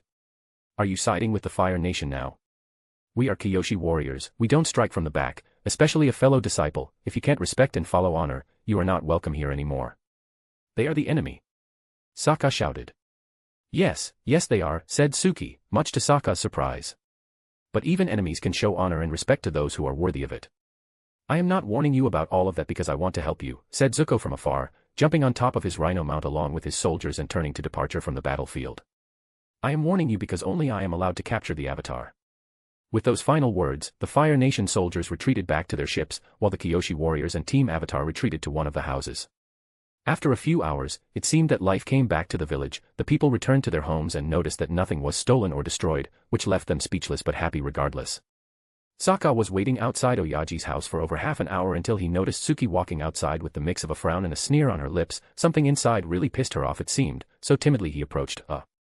Hey. Suki. With hostility, Suki replied, hoping for another dance lesson. Sokka started sweating bullets, after gulping hard and using all his willpower to make sure that his legs didn't tremble much, trying to figure out how to act, he spoke, no. Well, let me explain. Still hostile, Suki wasn't having it, spit it out. What do you want? She was still pissed at him. Not only did he belittle her, but he also showed a lack of honor, something that all Kyoshi warriors respected and followed religiously. Dropping down to his knees, in a classic Tajiza position, I would be honored if you would teach me. Honored. She lost it, and grabbed him by the collar of his shirt. You aren't one to talk about honor, Sokka. He stared deep into her eyes, displaying clear shame. Please. Give me a chance. The last battle opened his eyes, his pride be damned, he'd rather be alive without any pride than die a prideful death in his teens. Suki's eyes narrowed. Even if I'm a girl, she asked with a sarcastic grin, clearly enjoying the show. Averting his eyes, Sokka replied, I'm sorry if I insulted you. I was wrong. Silence fell as Suki kept staring at Sokka for several seconds with narrowed eyes, but after calming down a bit she took a deep breath, closed her eyes and said, we normally don't teach outsiders, let alone boys. Pleading, Sokka insisted, please, make an exception. I won't let you down. With a friendlier expression Suki replied, all right, but you have to follow all of our traditions. Eagerly Sokka nodded, of course. Smiling Suki said. All of them. With a happy smile Sokka kept bobbing his head like a chicken. I wouldn't have it any other way. And you can't give up halfway, we train warriors. I would never quit. Said Sokka pridefully, placing his closed fist on his chest with a solemn expression. Then off you go, find the other Kyoshi warriors at our dojo and tell them that I allowed you to learn. Nodding, Sokka instantly turned around and jogged towards the Kyoshi dojo fully energized and with hope in his eyes. Sadly he couldn't see the expression on Suki's face when he turned around, her sweet friendly smile turned into an evil feral grin, her eyes narrowed and a shadow seemed to be cast over her painted face. Finally. Time to learn why teacher loves teaching so much. Chapter 49, Revelations. In a rocky terrain overlooking the sea, a group of females could be seen practicing different combat stances. Unlike before, these girls didn't wear makeup, heavy kimonos, nor dark armor, but wore simple training clothes. Not far away from them was another one, well. Not quite. With heavy breaths, the person spoke. Please, let me die in peace. Said a young person sporting a short high ponytail with the sides of his head shaved, and makeup on his face, while wearing a thick green kimono and heavy black armor. He was barely able to walk under the sun of late autumn, carrying a huge boulder on his back. Behind him, an auburn-haired teen girl wearing a comfortable black kimono was following behind, like she was enjoying a leisurely walk, except that she carried a thick bamboo stick in her hands. Don't worry Sokka, I will make sure that you die in one piece, she said giggling. Sokka, aka the honorary painted Kyoshi warrior, could only grumble at that answer but didn't voice any of his thoughts. That bamboo stick in the girl's hand was scary. Can we at least pause for lunch? He asked between breaths, with eyes full of hope. The girl stopped and looked up a bit, locating the sun with a thoughtful expression on her face before nodding. Sure thing, drop the boulder and we shall have lunch. Sokka was on cloud 9 after hearing that and quickly let go of the cloth that allowed him to carry the rock on his back. But you don't have to worry, we will double our effort later. I am sure you wouldn't want to lose a single minute of improvement, that would be shameful for a warrior. Said the girl with the cutest face he had ever seen, even the clouds seemed to part ways so the sun could illuminate her face. Demon. Sokka just stood there, frozen in place as if his sister was trying to practice waterbending again. He could hear things shattering and for a second he could have sworn that he saw his own soul leaving his body while saying, "Good luck," back to him. The meal was incredible, Sokka almost voiced, "You all would be great wives with such cooking skills," to the girls, but instantly forced his mouth shut with all of his willpower. The last time he said something remotely close to that, he received a knee to a very fragile male region of his body. I can still hear cracking sounds when I try to sleep. He gulped. Be by the way. Suki. Said Sokka trying to erase his thoughts. Call me teacher. She said with a smile. Gulp. Why yes. Teacher. When will you explain what happened during the battle a few days ago? Sokka said while diverting his eyes, not in shame mind you, it just seems that these girls have a sixth sense to notice when he had certain thoughts, and the results have always been painful. Suki stopped eating and lowered her head slightly, seemingly thinking about something. I think it will be for the best to explain when you, your sister, and the Avatar are around. I don't want to have to talk about it twice. A tinge of longing could be heard in her voice, which completely flew over Sokka's head. He nodded and decided to ask a question that was bugging him for a while now, and... Why, am I using these clothes and makeup again? It was the 10th time he asked in the last 3 days, and every time he did the girls giggled and didn't answer. I deserve to know. As always, every single girl giggled at him, which made his eyebrow twitch. Suki calmed down from her giggle. You said yourself that you would follow all of our traditions. Sokka's eyebrow twitched even more violently. I don't see anyone other than me wearing these things for training, he shouted exasperatedly while pointing to the girls in their comfortable training clothes. Well. Suki smirkingly said, while supporting her cheek with her palm and using her other hand to hold her beverage. They already passed that stage of training, of course. Much to Sokka's dismay, the girls giggled again, even louder this time. I don't think I will have time to follow your schedule. Aang wants to visit Omashu. He said with hope, trying to speed up this shameful period of his life. You are right. Said Suki while seriously considering the time available. She didn't think about it before. Sokka was super happy about it, he could finally stop dressing like a girl. And I think we should have that talk as soon as possible as well. He said with a sage nod. I will call Aang and Katara right away. Instantly he stood up and dashed out of the cafeteria, running towards the house that Team Avatar was sleeping in while the girls giggled at his reaction. When will you tell him? Approached a girl with long black hair and blue eyes, asking with a sarcastic smirk on her lips. Suki chuckled, are you kidding me Shernan? I never had so much fun before. Now I know why teacher was so harsh on me. Her chuckle evolved into a laugh that all the girls around shared with her. Sokka ran like his life depended on it, because he truly believed that it did. After spotting the house he instantly went inside just to see Momo lazily laying down on his bed, snoring with a bloated belly. Looking around he spotted his sister washing the dishes, Katara. Turning around, Katara stared at her brother and instantly smirked. Hello there, painted beauty. That's not funny. Oh. Hey Sokka. Said Aang out of nowhere as his head appeared through the window. Aang. Nice war painting. It was the first time Aang saw Sokka with makeup, but he saw him back in the Southern Water Tribe with a painted face while facing Zuko. He once asked if it was makeup and Sokka blew up and explained to him that it was called war paint, and was a warrior tradition. Sokka didn't know how to answer that. But before he could even come up with words, Katara joined in. Yes. Yes. Very good war painting, especially with lipstick. Concluded Katara with a giggle. This is not lipstick, he screamed while rubbing his face with his forearm, only to turn his neat and properly painted face into a clown face. Ha ha ha ha ha ha. Both Aang and Katara couldn't handle it anymore. After 30 minutes of Sokka taking a shower, removing his war paint, from his face, and donning his classic water tribe garments, they walked back towards the dojo where Suki awaited. So, are you telling me that your teacher is also Zuko's teacher? Asked Aang with curiosity. Suki gave a wry smile and nodded yes. So, he is evil. Said Sokka, narrowing his eyes and crossing his arms, trying to look imposing. But contrary to his expectations, Suki didn't lash out at him for calling her teacher evil but started laughing loudly. If you think you can fight him and win against him, be my guest Sokka. She said while cleaning the tears from the corner of her eyes. Sokka's pose reminded her of a certain scene, but it looked completely opposite of the intense, domineering atmosphere she felt back then. And who is he? Asked Katara, trying to de-escalate any potential conflict from happening. Smiling at Katara, Suki replied, "It's not like I can't hold this information from you guys. You will travel on Appa and will eventually find out anyway. His name is Madara Uchiha." Madara? Asked Aang with a raised eyebrow. Uchiha. He has a family name? Asked Katara with a curious tone.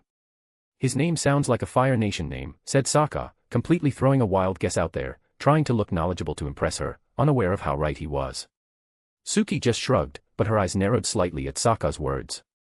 No one knows where he is from, not even I, and I doubt Zuko knows it either. Teacher is a mystery. Is he a firebender? Asked Sokka. Don't know, said Suki while shaking her head. When he arrived on the island, we all thought that he was a waterbender, seeing that he could walk on water like it was solid ground, but she was instantly interrupted again by Sokka. He can walk on water, he said, shouting in shock only to receive a narrowed gaze from Suki that made him instantly recoil. Ahem, can you do that, Katara? The Southern Water Tribe girl was frowning, holding her chin in deep concentration. I never heard of anyone doing that. If it's using water to propel someone forward, it should be possible, but to literally walk on water. So, said Aang, not really thinking too much of it. He never met a waterbender before Katara anyway, so he thought it would be possible. He could pretty much fly with his glider after all. He's a waterbender then. We don't know, even after he walked on water, we never saw him waterbending. But neither did we see him use any bending. He could fight us all with only martial arts. Said Suki with a sad smile on her face. Wow, he must be a strong warrior then. Said Sokka, excited to discover more about such a powerful warrior that could beat the girls that managed to beat the shit out of him. If he is a waterbender, he might be from the Northern Water Tribe. If we find him, he might be able to teach me and Aang. Said Katara also in excitement. Aang on the other hand just nodded with a huge smile on his face. As the conversation kept moving forward, the sun started going down and the Team Avatar finally satisfied their curiosity, well. Mostly. They couldn't understand why someone from the Northern Water Tribe would teach Zuko, a Fire Nation prince. Except for when Sokka was about to leave, a hand held him by the shoulder. Where do you think you are going? Asked Suki with a smile. We missed a lot of time and according to Aang and Katara you will be leaving here in 2 days, time to speed up your training. Aye. Have to grab the sea clothes, yes. And my A armor. Stuttered Sokka with his forehead covered in sweat. Are you kidding me? I will hide for 2 days. I can hunt. Don't worry about that, we have plenty. Said Suki while dragging him back inside the dojo. Panicking, Sokka stared at his sister and best friend, communicating with his eyes, pleading for them to pull him out of this torture. Aang obviously didn't get it. Don't worry Sokka, if you prefer I can bring your clothes and armor here for you, he said with a huge friendly smile. Aang. Sokka felt an arrow piercing his ribs. Don't worry Sokka, said Katara with a mischievous grin, we will keep everything ready for when you are done with your training. You are the best warrior of our village, remember. 2 more days of training is nothing for someone strong like you. Sokka went limp as he watched them both walking away as the sun was setting on the horizon. When did everything go so wrong in my life? As Katara and Aang were walking back, having some small talk between them, they heard a loud shout from where they came from. Traitors. Chapter 50, Through the Skies. A group of 3 could be seen walking towards a hidden hollow mountain, surrounded by cherry blossom trees. 2 of them were women, one with tan skin, crystal blue eyes, and an eye patch over her left eye with scars spread across her body. The other had fair skin, long dark brown hair, and striking yellow eyes. She wore long black and gold palace robes in a style that resembled the geisha of old. In the middle there was a tall fair-skinned man with long, wild spiky hair that resembled a mane and sharp black eyes. He wore long fancy black and red robes and carried a huge fan on his back. As they approached the hollow mountain, the man turned to the fair-skinned woman and skeptically asked, "Are you sure you can pilot this thing, Nari?" He asked with a raised eyebrow. The woman, Nari, didn't take his question the wrong way and giggled while hiding her mouth with the sleeve of her kimono. "Of course I can do so, Mr. Uchiha. Do you think that my husband would be able to learn how to pilot it on his own back at the Bifong estate?" After listening to those words, the tanned woman couldn't help but let out a loud laugh. Wahahaha, I knew it. Jackie would never have the brains to learn this on his own. I told you boss, and he didn't believe me, she said while pointing to the men in the middle. Sighing, Madara scratched the back of his head. Well. I wanted to give the men the benefit of the doubt. He coughed and avoided their gaze. By the way Nari, talking about Jackie. You don't have to worry about him, Mr. Uchiha, he is healthy, just busy. She let out eerie chuckles masked as a polite lady's giggle. Yeah, sure, both Madara and Kalia replied at the same time. Looking up towards the night skies of the northern region of the Earth Kingdom, Madara couldn't help but think out loud. I hope nothing bad happens when I am gone. I am sure that those spies around this place are just waiting for the moment that I am away. You worry too much, Mr. Uchiha, said Nari with a motherly smile. You need to understand that those people are terrified of you right now, and they won't. By any chance, try to strike this place and earn your rage. But I do admit that it's not good to underestimate people's cunningness.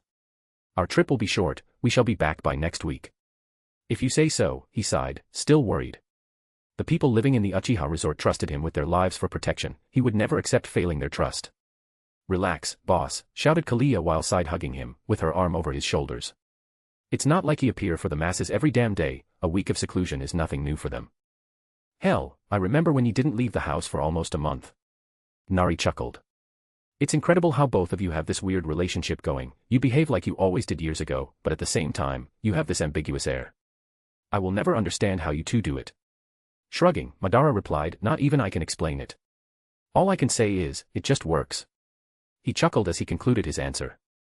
Says the man that locked me inside for a whole week after I came back from the last mission you sent me on, replied Kalia playfully. Oh please, you are a pirate, you would have climbed through the chimney if you wanted to leave, no one would be able to lock you up that easily. Madara rolled his eyes. As their banter continued, they arrived at their old airship. It's been over a year since both Kalia and Madara used this thing, and they both couldn't help but remember their times flying through Siwang Desert back then. It's kind of nostalgic, isn't it? Asked Madara as he entered the airship, looking to the sides and seeing everything just the same as it was before. He never touched or removed anything from within other than clothes and his weapon. I was all that Kalia could say as she touched the left side of her head, which wasn't burned like before, thanks to the spirit water Madara brought from the Northern Water Tribe for her. It does bring back fond memories. Please, stop speaking like it has been ages, said Nari with a chuckle as she moved to the control room. You both talk like it has been 20 years since you last traveled. Now, Kalia, let us do as planned. Kalia responded with a firm nod and walked to the balcony of the airship. They had a plan already prepared if they ever decided to fly openly and it wasn't stormy. They had to conceal the existence of the airship, and even being dark outside, the lights of the resort would make the departure of such a huge ship very easy to spot. As she walked outside, she opened a canteen of water and used her bending to pull a bit out, launching it towards her feet and freezing it to prevent herself from falling. Afterward, she took a long breath, concentrated with her eyes closed, and started moving her hands slowly in circular patterns. From outside, if one paid enough attention, they could see that in the span of 30 minutes, a huge pillar of clouds could be seen covering the top of the hollow mountain. As the airship took flight, the mass of clouds slowly covered the whole vessel, slowly retreating back to the skies where both the cloud and the airship moved southwest. In a small settlement located within the scorched forest, in the westmost corner of the Earth Kingdom, a young tattooed bald boy was slowly sneaking outside. He reached his trusty flying bison and yanked on his reins trying to guide him to stand up, but the bison continually refused to do so. With a strained voice, the boy spoke. Let's go, Appa. Come on, boy. Appa roared in protest and sat down, while Aang kept trying to take command and failing. Look, I'm sorry, but Katara and Sokka aren't coming to the Fire Nation with us if they got hurt. I'd never forgive myself, he concluded sternly, emphasizing his command by straightening himself. So, get your big butt off the ground and let's go. I think his big butt is trying to tell you something. A voice came from nearby, and startled, Aang jumps back a bit and looks back just to see Sokka coming from behind a tree along with Katara. We are not letting you go into the Fire Nation, Aang, said Katara. She is right, said Sokka sternly, but then he grinned. At least, not without your friends. We got your back. Momo appeared out of nowhere, flying towards the trio and gently perching atop Aang's shoulder at the exact moment that Appa gave Sokka a big lick across the face. You wow. As they soar through the skies, night eventually turns into day, and unfortunately for them, it happened to do so right before they could cross the massive blockade of ships that covered the whole east side of the Fire Nation waters. Not only that, a single lonely ship could be seen following them from behind. Looking back at the lonely ship, Katara shouted, Aang, we've got trouble. Sokka, panicking as always, yeah. And it's gaining on us, fast. Out of nowhere, a massive flaming boulder is hurled towards them, only barely missing them. Damn, shouted Sokka. Katara, who was paying more attention to the ship than to the projectile that almost reached them, shouts, another. I'm on it, shouted Aang while jumping up from Appa, and while in midair, using his airbending to destroy the flaming boulder and using the explosion to propel himself back to his friends. Can't you make Appa go any faster? Asked Sokka. Yeah, but there's just one little problem. he said while pointing forward toward the blockade that finally became visible to them. A blockade. From below, Zuko's eyes widen as he closes his fist in anger. Technically we are still in Earth Kingdom waters. Turn back now and they cannot arrest you, said Iroh, who approached his nephew from behind. Yes, but... Zuko clenches his jaw as his eyes narrow towards the sky. He is not turning around. Prince Zuko, there are times that a retreat is the best option. Don't let yourself be lost in your pursuit. Remember that if they capture you, there's nothing that I can do. Do not follow the Avatar. Uncle. Zuko's eyes tremble. He finally got a trail of the Avatar after he left them on Kyoshi Island. It's taken him days to catch up, and if it wasn't for the incident of the Earthbender prisoners that the Avatar decided to free, he doubted that he would have been able to. He also doubted that he'd be able to get their trail again if he abandoned it now. As he was suffering from this internal dilemma, Commander Zhao couldn't help but grin. Both the Avatar and the traitor come to me so easily. While staring at the flying bison, he turned toward the ship's captain and calls for his attention. Commander Zhao. What are your orders? The captain asked. Shoot the bison down, Captain. The man was surprised, but there's a Fire Navy ship out there, sir. One of our own. What if it's hit? So be it, Zhao answered coolly. It belongs to a traitor, shoot it now. As fire started raining from below, Aang kept doing his best with his airbending to fend off the fireballs that were sure hits otherwise, while Sokka kept controlling Appa trying to dodge as much as he could. Aang! Shouted Katara in panic. I'm fine, Katara, said the bald monk while taking a breather, right before reading himself for another jump. Don't worry. Katara was about to shout again. She would never forgive herself if she allowed Aang to become all bruised like that day they escaped the Southern Water Tribe, but she saw something odd in the skies not that far away from them. Is that a cloud? She asked with a weirded-out expression. Sokka shouted while pulling Appa's reins, dodging another fireball. We are in the skies. There are clouds everywhere. No, Sokka, said Aang, finally paying attention. That cloud is going against the wind. Yeah, so. Sokka shouted again, forcing Appa to raise the altitude a little to dodge another fireball. Suddenly they could hear a distant, faint but real laugh coming from the cloud. Ahahaha. What the? Sokka passed the reins to Aang. The Avatar knew how to control Appa better than him, and took a spyglass and stared at the cloud just to see a man with wild spiky black hair, standing on top of the cloud, dressed in black and red and with his arms crossed in front of his chest while laughing. Unbelievable. He said as Katara took the spyglass from him while he was spending his time being dumbfounded. The girl gasped as she saw what her brother saw. There's a man riding that cloud. What? Shouted Aang, both weirded out and excited. That sounds so fun. On the top of the cloud, Madara was laughing his ass off. I can't believe we came west at this precise moment. To think that I would have such a first encounter with Team Avatar. Look, there's little firecracker down below. He kept laughing like there was no tomorrow. After finally calming himself and cleaning the tears of laughter from the corners of his eyes, he crouched down on the top of the balloon part of his airship, which was covered in a cloud, and spread his arms. Let's give them a sight to behold, shall we? As the seconds passed, tiny wisps of fire kept escaping his fingertips, slowly merging with the cloud. Down below, the old general looked up and noticed the odd cloud following a similar path to the Avatar's flying bison and couldn't help but raise his eyebrows and tell his nephew. Prince Zuko, look at that, he said while pointing upwards. The prince, who was still trying to decide what to do, looked up and suddenly his eyes went wide. The cloud slowly became more and more red, until the color was fully a tone of orangish red. A red cloud, said the prince as he held the railing of his ship. A smile slowly appeared on his face. I get it, teacher.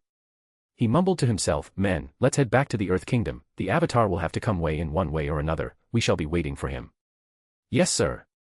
On the other side, the old general couldn't help but bow toward the red cloud flying through the skies. A small genuine smile appeared on his face. Thank you.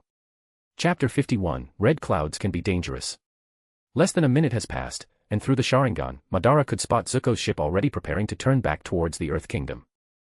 Looking towards another spot, he can clearly see Sokka's gobsmacked face. Gosh, he has almost as much of a punchable face as Jackie. Then scanning fast, he can spot a worried Katara, typical, and a hyperactive Avatar, staring in his direction with excited eyes and a huge smile. Even more typical. He couldn't help but chuckle at their reaction.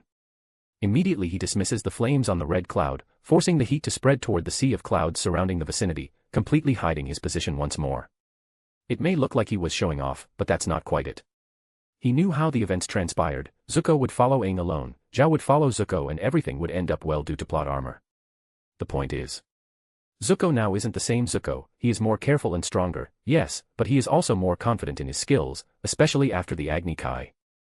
Madara obviously knew about it. He is second in wealth only to the Beefongs at this point, and as his old pal Lao used to say, having money gives you the power to disregard many things.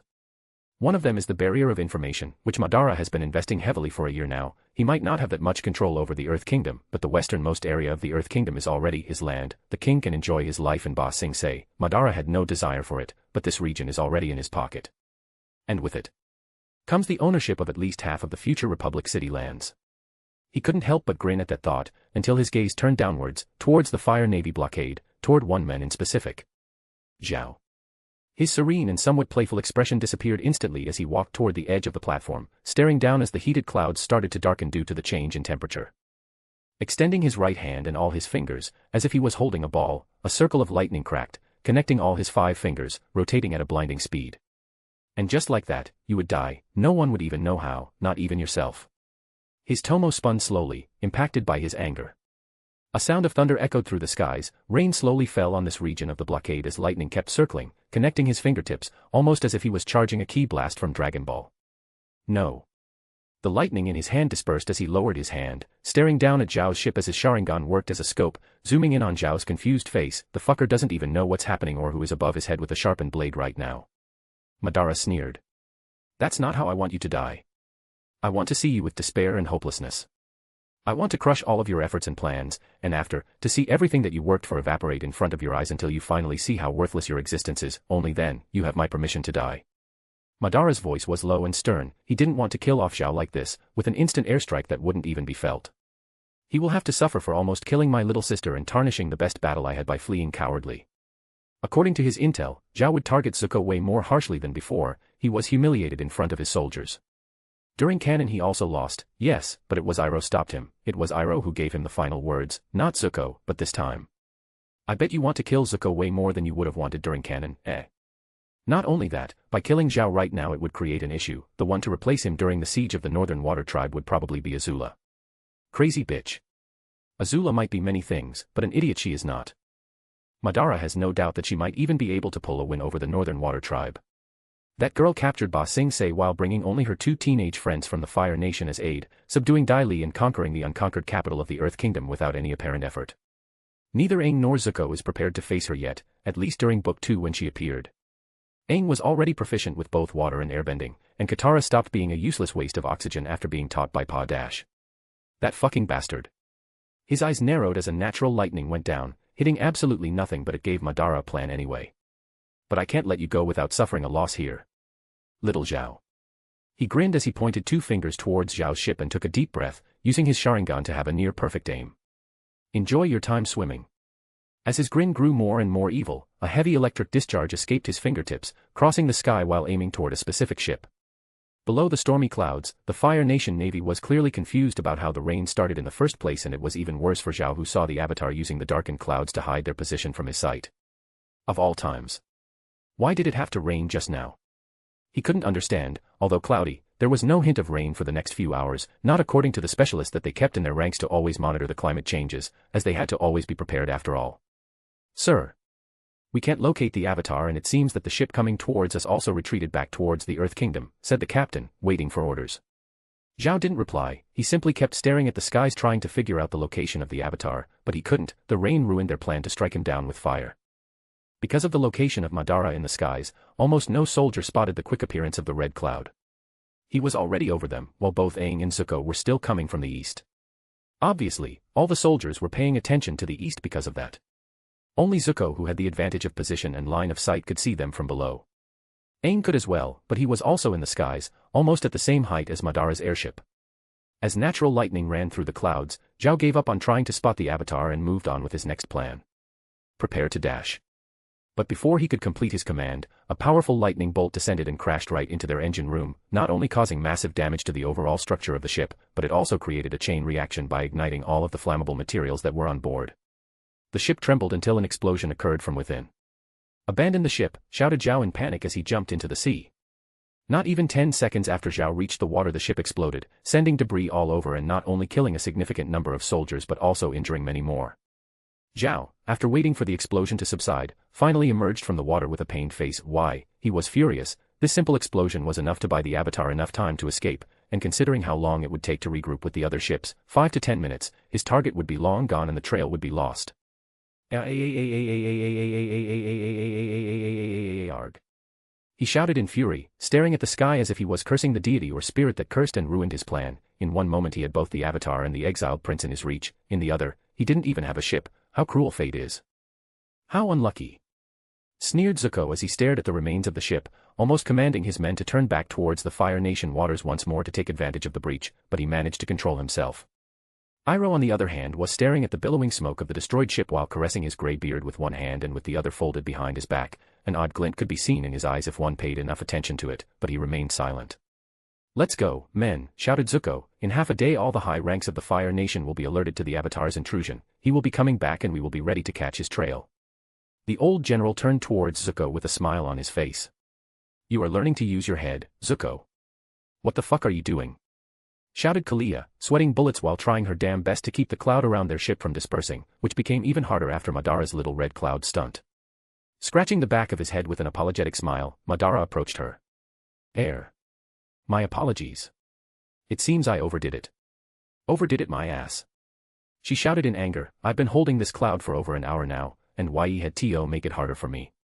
She had a point. Not only did the temperature increase make her control waver, but it also caused her major discomfort, which made it even harder to keep the required control to keep that kind of bending.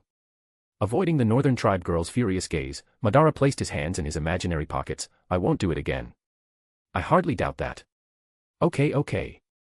"I won't do it again in these circumstances, come on." We made a literal red cloud.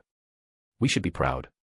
Noticing that it would be better to wait until they reached an abandoned island before having that kind of talk, Madara tactically decided to walk inside in silence, avoiding any confrontation with his employee/lover. As he walked inside and sat on a lavish and comfortable sofa chair in the control room, Nari eyed him up and down and asked, "Why did you do that?" "Do what?" "You don't have to play dumb with me, Mr. Uchiha. We've known each other for almost a decade now, and I know that although you are a show-off, you wouldn't place such burdens on Kalia just for the sake of it." Madara stared at Nari for a few seconds and sighed. "You know, sometimes I miss the dumb old Jackie that didn't catch things that fast." Nari simply chuckled at that comment. "Well, if you want to know, there was someone I wanted to kill, someone I wanted to protect, and someone that I wanted to mark with a striking first impression." "Oh." Her eyebrows raised. After spending a few minutes explaining who Zhao was and why he was on Madara's hit list, how Zuko would be in danger if he decided to venture inside the Fire Nation like a hot-headed idiot, and how important it would be for their future to have a unique first impression on the Avatar, Nari only had one question. "Why didn't you kill him?" "Not satisfying enough." "Mr. Uchiha, I am not my husband." Sigh. Staring at the ceiling of the room, he couldn't help but feel helpless when it came to the wits of this woman. Two reasons. One is that although I can control lightning like no one else due to my eyes, it's still hard to have a perfect aim on such a small target at long distances. Lightning is a bit wild to aim properly. I don't think I could do so while being so far away. And the second? Him dying now would make most of my plans useless, and it would throw a variable in the equation, a very dangerous one at that. He didn't have to explain why he didn't just jump down and attack the Navy. It was obvious. This was a covert mission. The Fire Nation higher-ups were the last people on this planet that he wanted knowing that he left the resort. There's no doubt that they already figured out his identity and are bidding their time. The moment he leaves his metaphorical gold mine unprotected, they would launch an attack to take over it. They only haven't done so yet because the last 10 times they tried last year ended up in disaster for them, with not a single agent coming back alive to tell the tale. Noticing that Madara wouldn't explain any further, Nari didn't press him, simply returning to piloting the airship with a gentle smile on her lips. "And where are we going from here?" she asked, trying to change the subject. "To a northern island of the Fire Nation." "Oh. And what would such a remote place have that made you take such a risk in coming here?" she asked, legit intrigued. "There's a group of interesting warriors that live there, and they worship a couple of even more interesting beings." A smile appeared on Madara's face. "Beings that I am looking forward to forming a good friendship with, at least one of them." Chapter 52, Sun Island. Flying through the blue skies, free from any pursuit thanks to the storm clouds of hours back, Sokka and Katara sat up in the saddle while Aang remained lounging on Appa's head. As time flies, the sky changes to a darker, sunset-filled evening. Appa becomes more and more visibly tired. It may seem that crossing the whole world while flying is a quick thing, but it's not. Just crossing from the southwestern coast of the Earth Kingdom to this place has taken almost a full day, and they barely reached the first few isles in the huge archipelago of the Fire Nation. Eventually, Momo bounces up and down in eager surprise, as Aang shouts excitedly, "There it is." Sokka and Katara pop up in the saddle as Aang continued to explain, "The island where Roku's dragon took me." Crescent Island is a volcanic isle, it's named that way due to its crescent moon shape. It is located in the easternmost part of the Fire Nation, and it houses the legendary shrine to Avatar Roku. There was a single huge smoking volcano that could be seen right in the middle of it, with lava gently pouring down from the top to the sea. As they descend to the isle, they spot a stone mountain that connects to an elegant, multi-story fire temple. Lava flows beneath the bridge and the air is thick with steam. Aang stands by Appa's head after they land at the base of the stone bridge. Katara stands by Aang's side while Sokka is stretching further away. "You did it, buddy. Nice flying."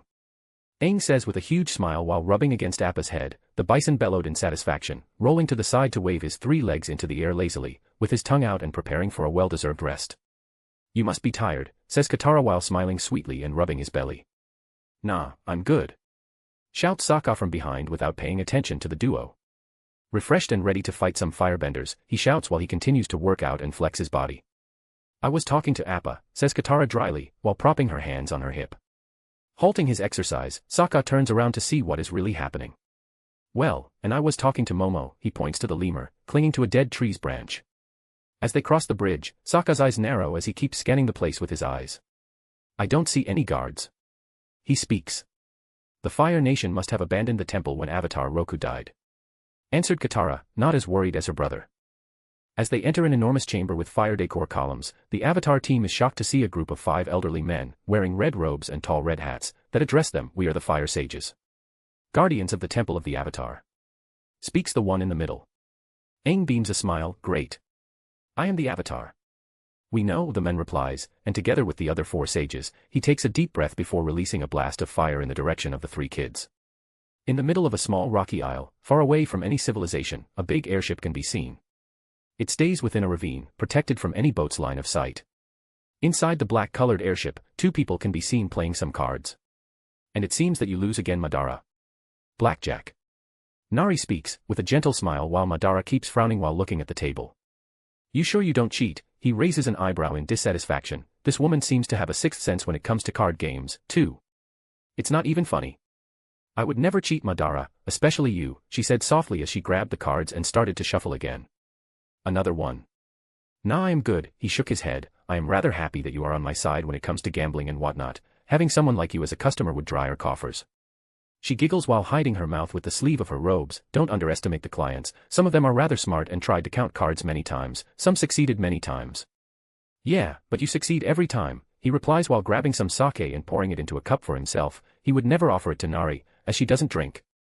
"How long do you think she will take to wake up?" asked Nari as she leans back, sipping her tea. "I would say, 8 to 12 hours, that's how long she takes after we." "Well, you know," he says while articulating with his free hand, which makes Nari giggle even more. "Ah, and I am sure that the level of exhaustion is the same." She speaks sarcastically. How good it is to be young. She spoke with a motherly tone, which made Madara rather embarrassed, feeling like he was speaking about weird topics with his own mother.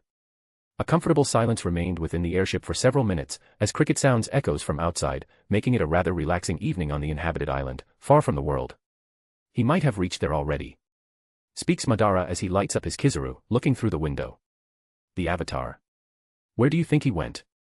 "The Avatar Roku Temple, most likely," Madara answers without looking at her. "It's winter solstice and such events are heavily linked to the spiritual presence in our world. If I was a clueless Avatar kid, in a world where everyone that I've ever known is long gone, I would seek counsel with the former Avatar, in this case, Roku.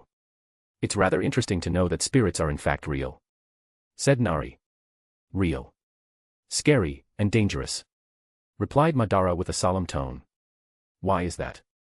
"Some spirits are good-natured, the Northern Water Tribe spirits are good, even Wan Shir Tong is nice if you know how to talk to them and have the patience, but some are not as much.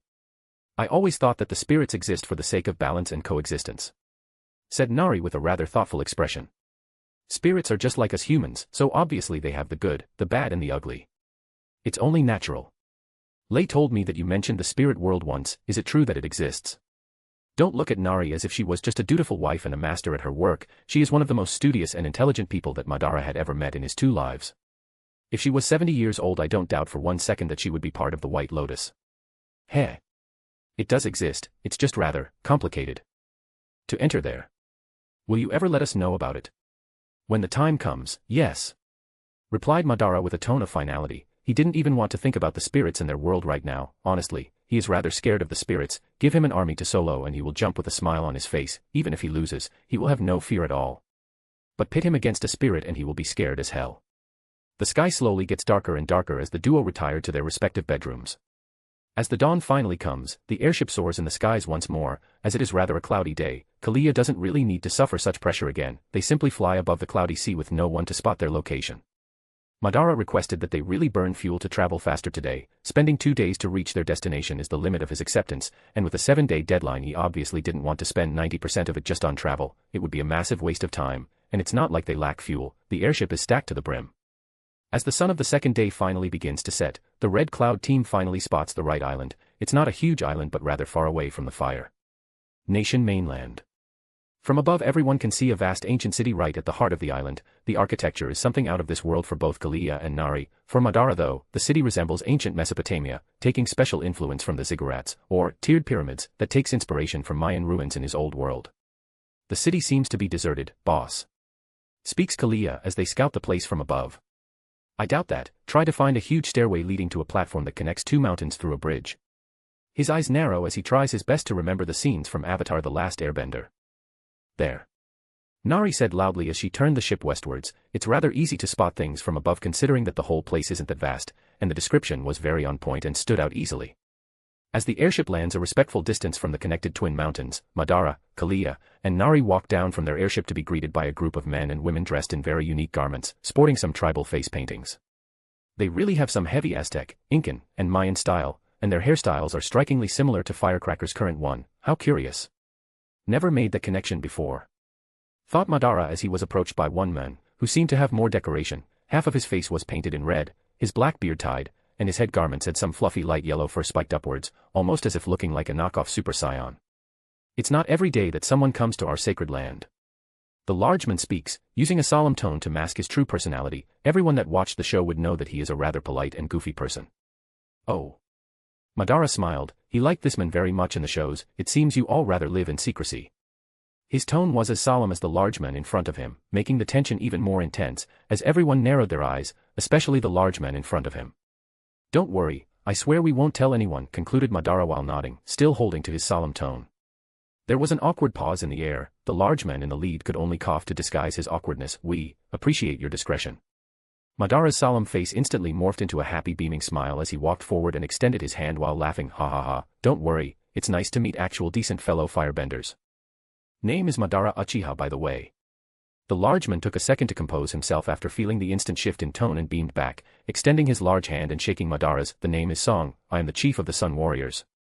The atmosphere became rather friendly after their introduction, and both Kalia and Nari were also well received. The friendliness of these people is otherworldly. They don't care who you are or where you are from, as long as you respect them and treat them well. They treat you as honored guests. They even prepared a feast.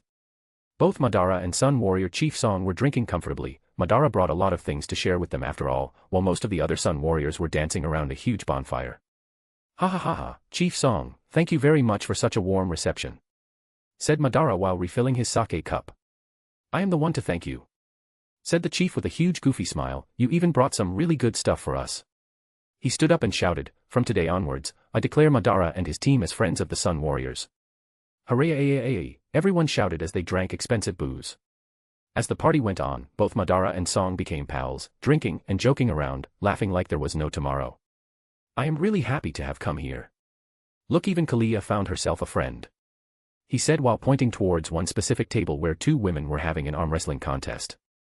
On one end it was Kalia, an exotic woman that actually got more attention from these men than she was comfortable with, and on the other, it was a tall suntanned beauty with long brown hair tied in a high ponytail and striking yellow eyes that matched her red and gold garments perfectly. Image here, she is a somewhat canon character. That's my niece, she, good lass I tell you, said Chief Song with a huge smile. Nari on the other hand, stood in the midst of some mature women, all drinking tea instead of sake. It seemed that they all shared similar values. This place really screamed harmony like no other. Tell me, my friend, what brought you to our isolated land?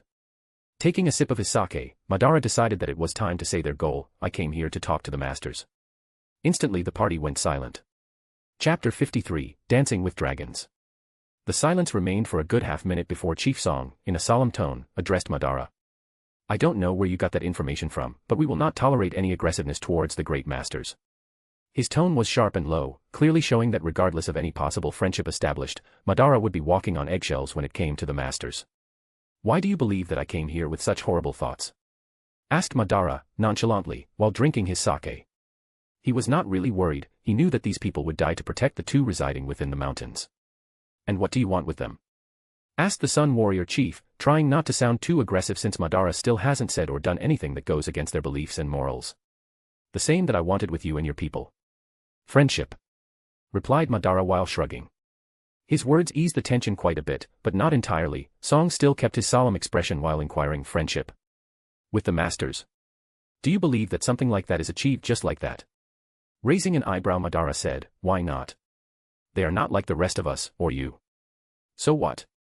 We share the same world and share the same gift of firebending, regardless of what you think or say, they are very similar to us," concluded Madara with a confident grin. Those words struck not only Chief Song but every single Sun Warrior that heard them. They never thought about it like that. Well, the masters were dragons that didn't communicate at all, they were treated more as superior beings than equals. But perhaps, that kind of mentality would actually allow you to befriend them, but it's not up to me to decide. The chief concluded, taking a deep breath and finally relaxing. The party eventually resumed, and with the tension finally removed, people went back to playing the drums, dancing with fire, drinking, eating, and even brawling. Well, Kalia did some of the brawlings and knocked a few Sun Warriors on the ground cold. She trained with Madara after all. No way in hell would she lose in a brawl against people that focused solely on their bending. It's up to whom, then? The chief kept staring at Madara for a few long seconds before standing up. "Tomorrow at dawn, come to this very place with your lady friends, you shall have an audience with the masters, and your fate will be up to them to decide. I thank you for the gifts, we shall talk in the morning." As Song walked away towards his residence, many other Sun Warriors decided to retire for the night as well, leaving only a few outcasts outside to keep drinking and laughing. "So, who are those masters you want to meet?" asked Kalia as she approached from the side. "I am curious as well, Mr. Uchiha," said Nari, appearing behind him as if she was a ghost. "Good lord, woman." Madara just kept his cool guy face and shrugged, not being bothered by the way the party ended or how the chief just left. "Why would I ruin the surprise?" he said, grinning afterward. "I really want to punch you really hard." The corner of Kalia's lips twitched, and a small vein popped on her forehead.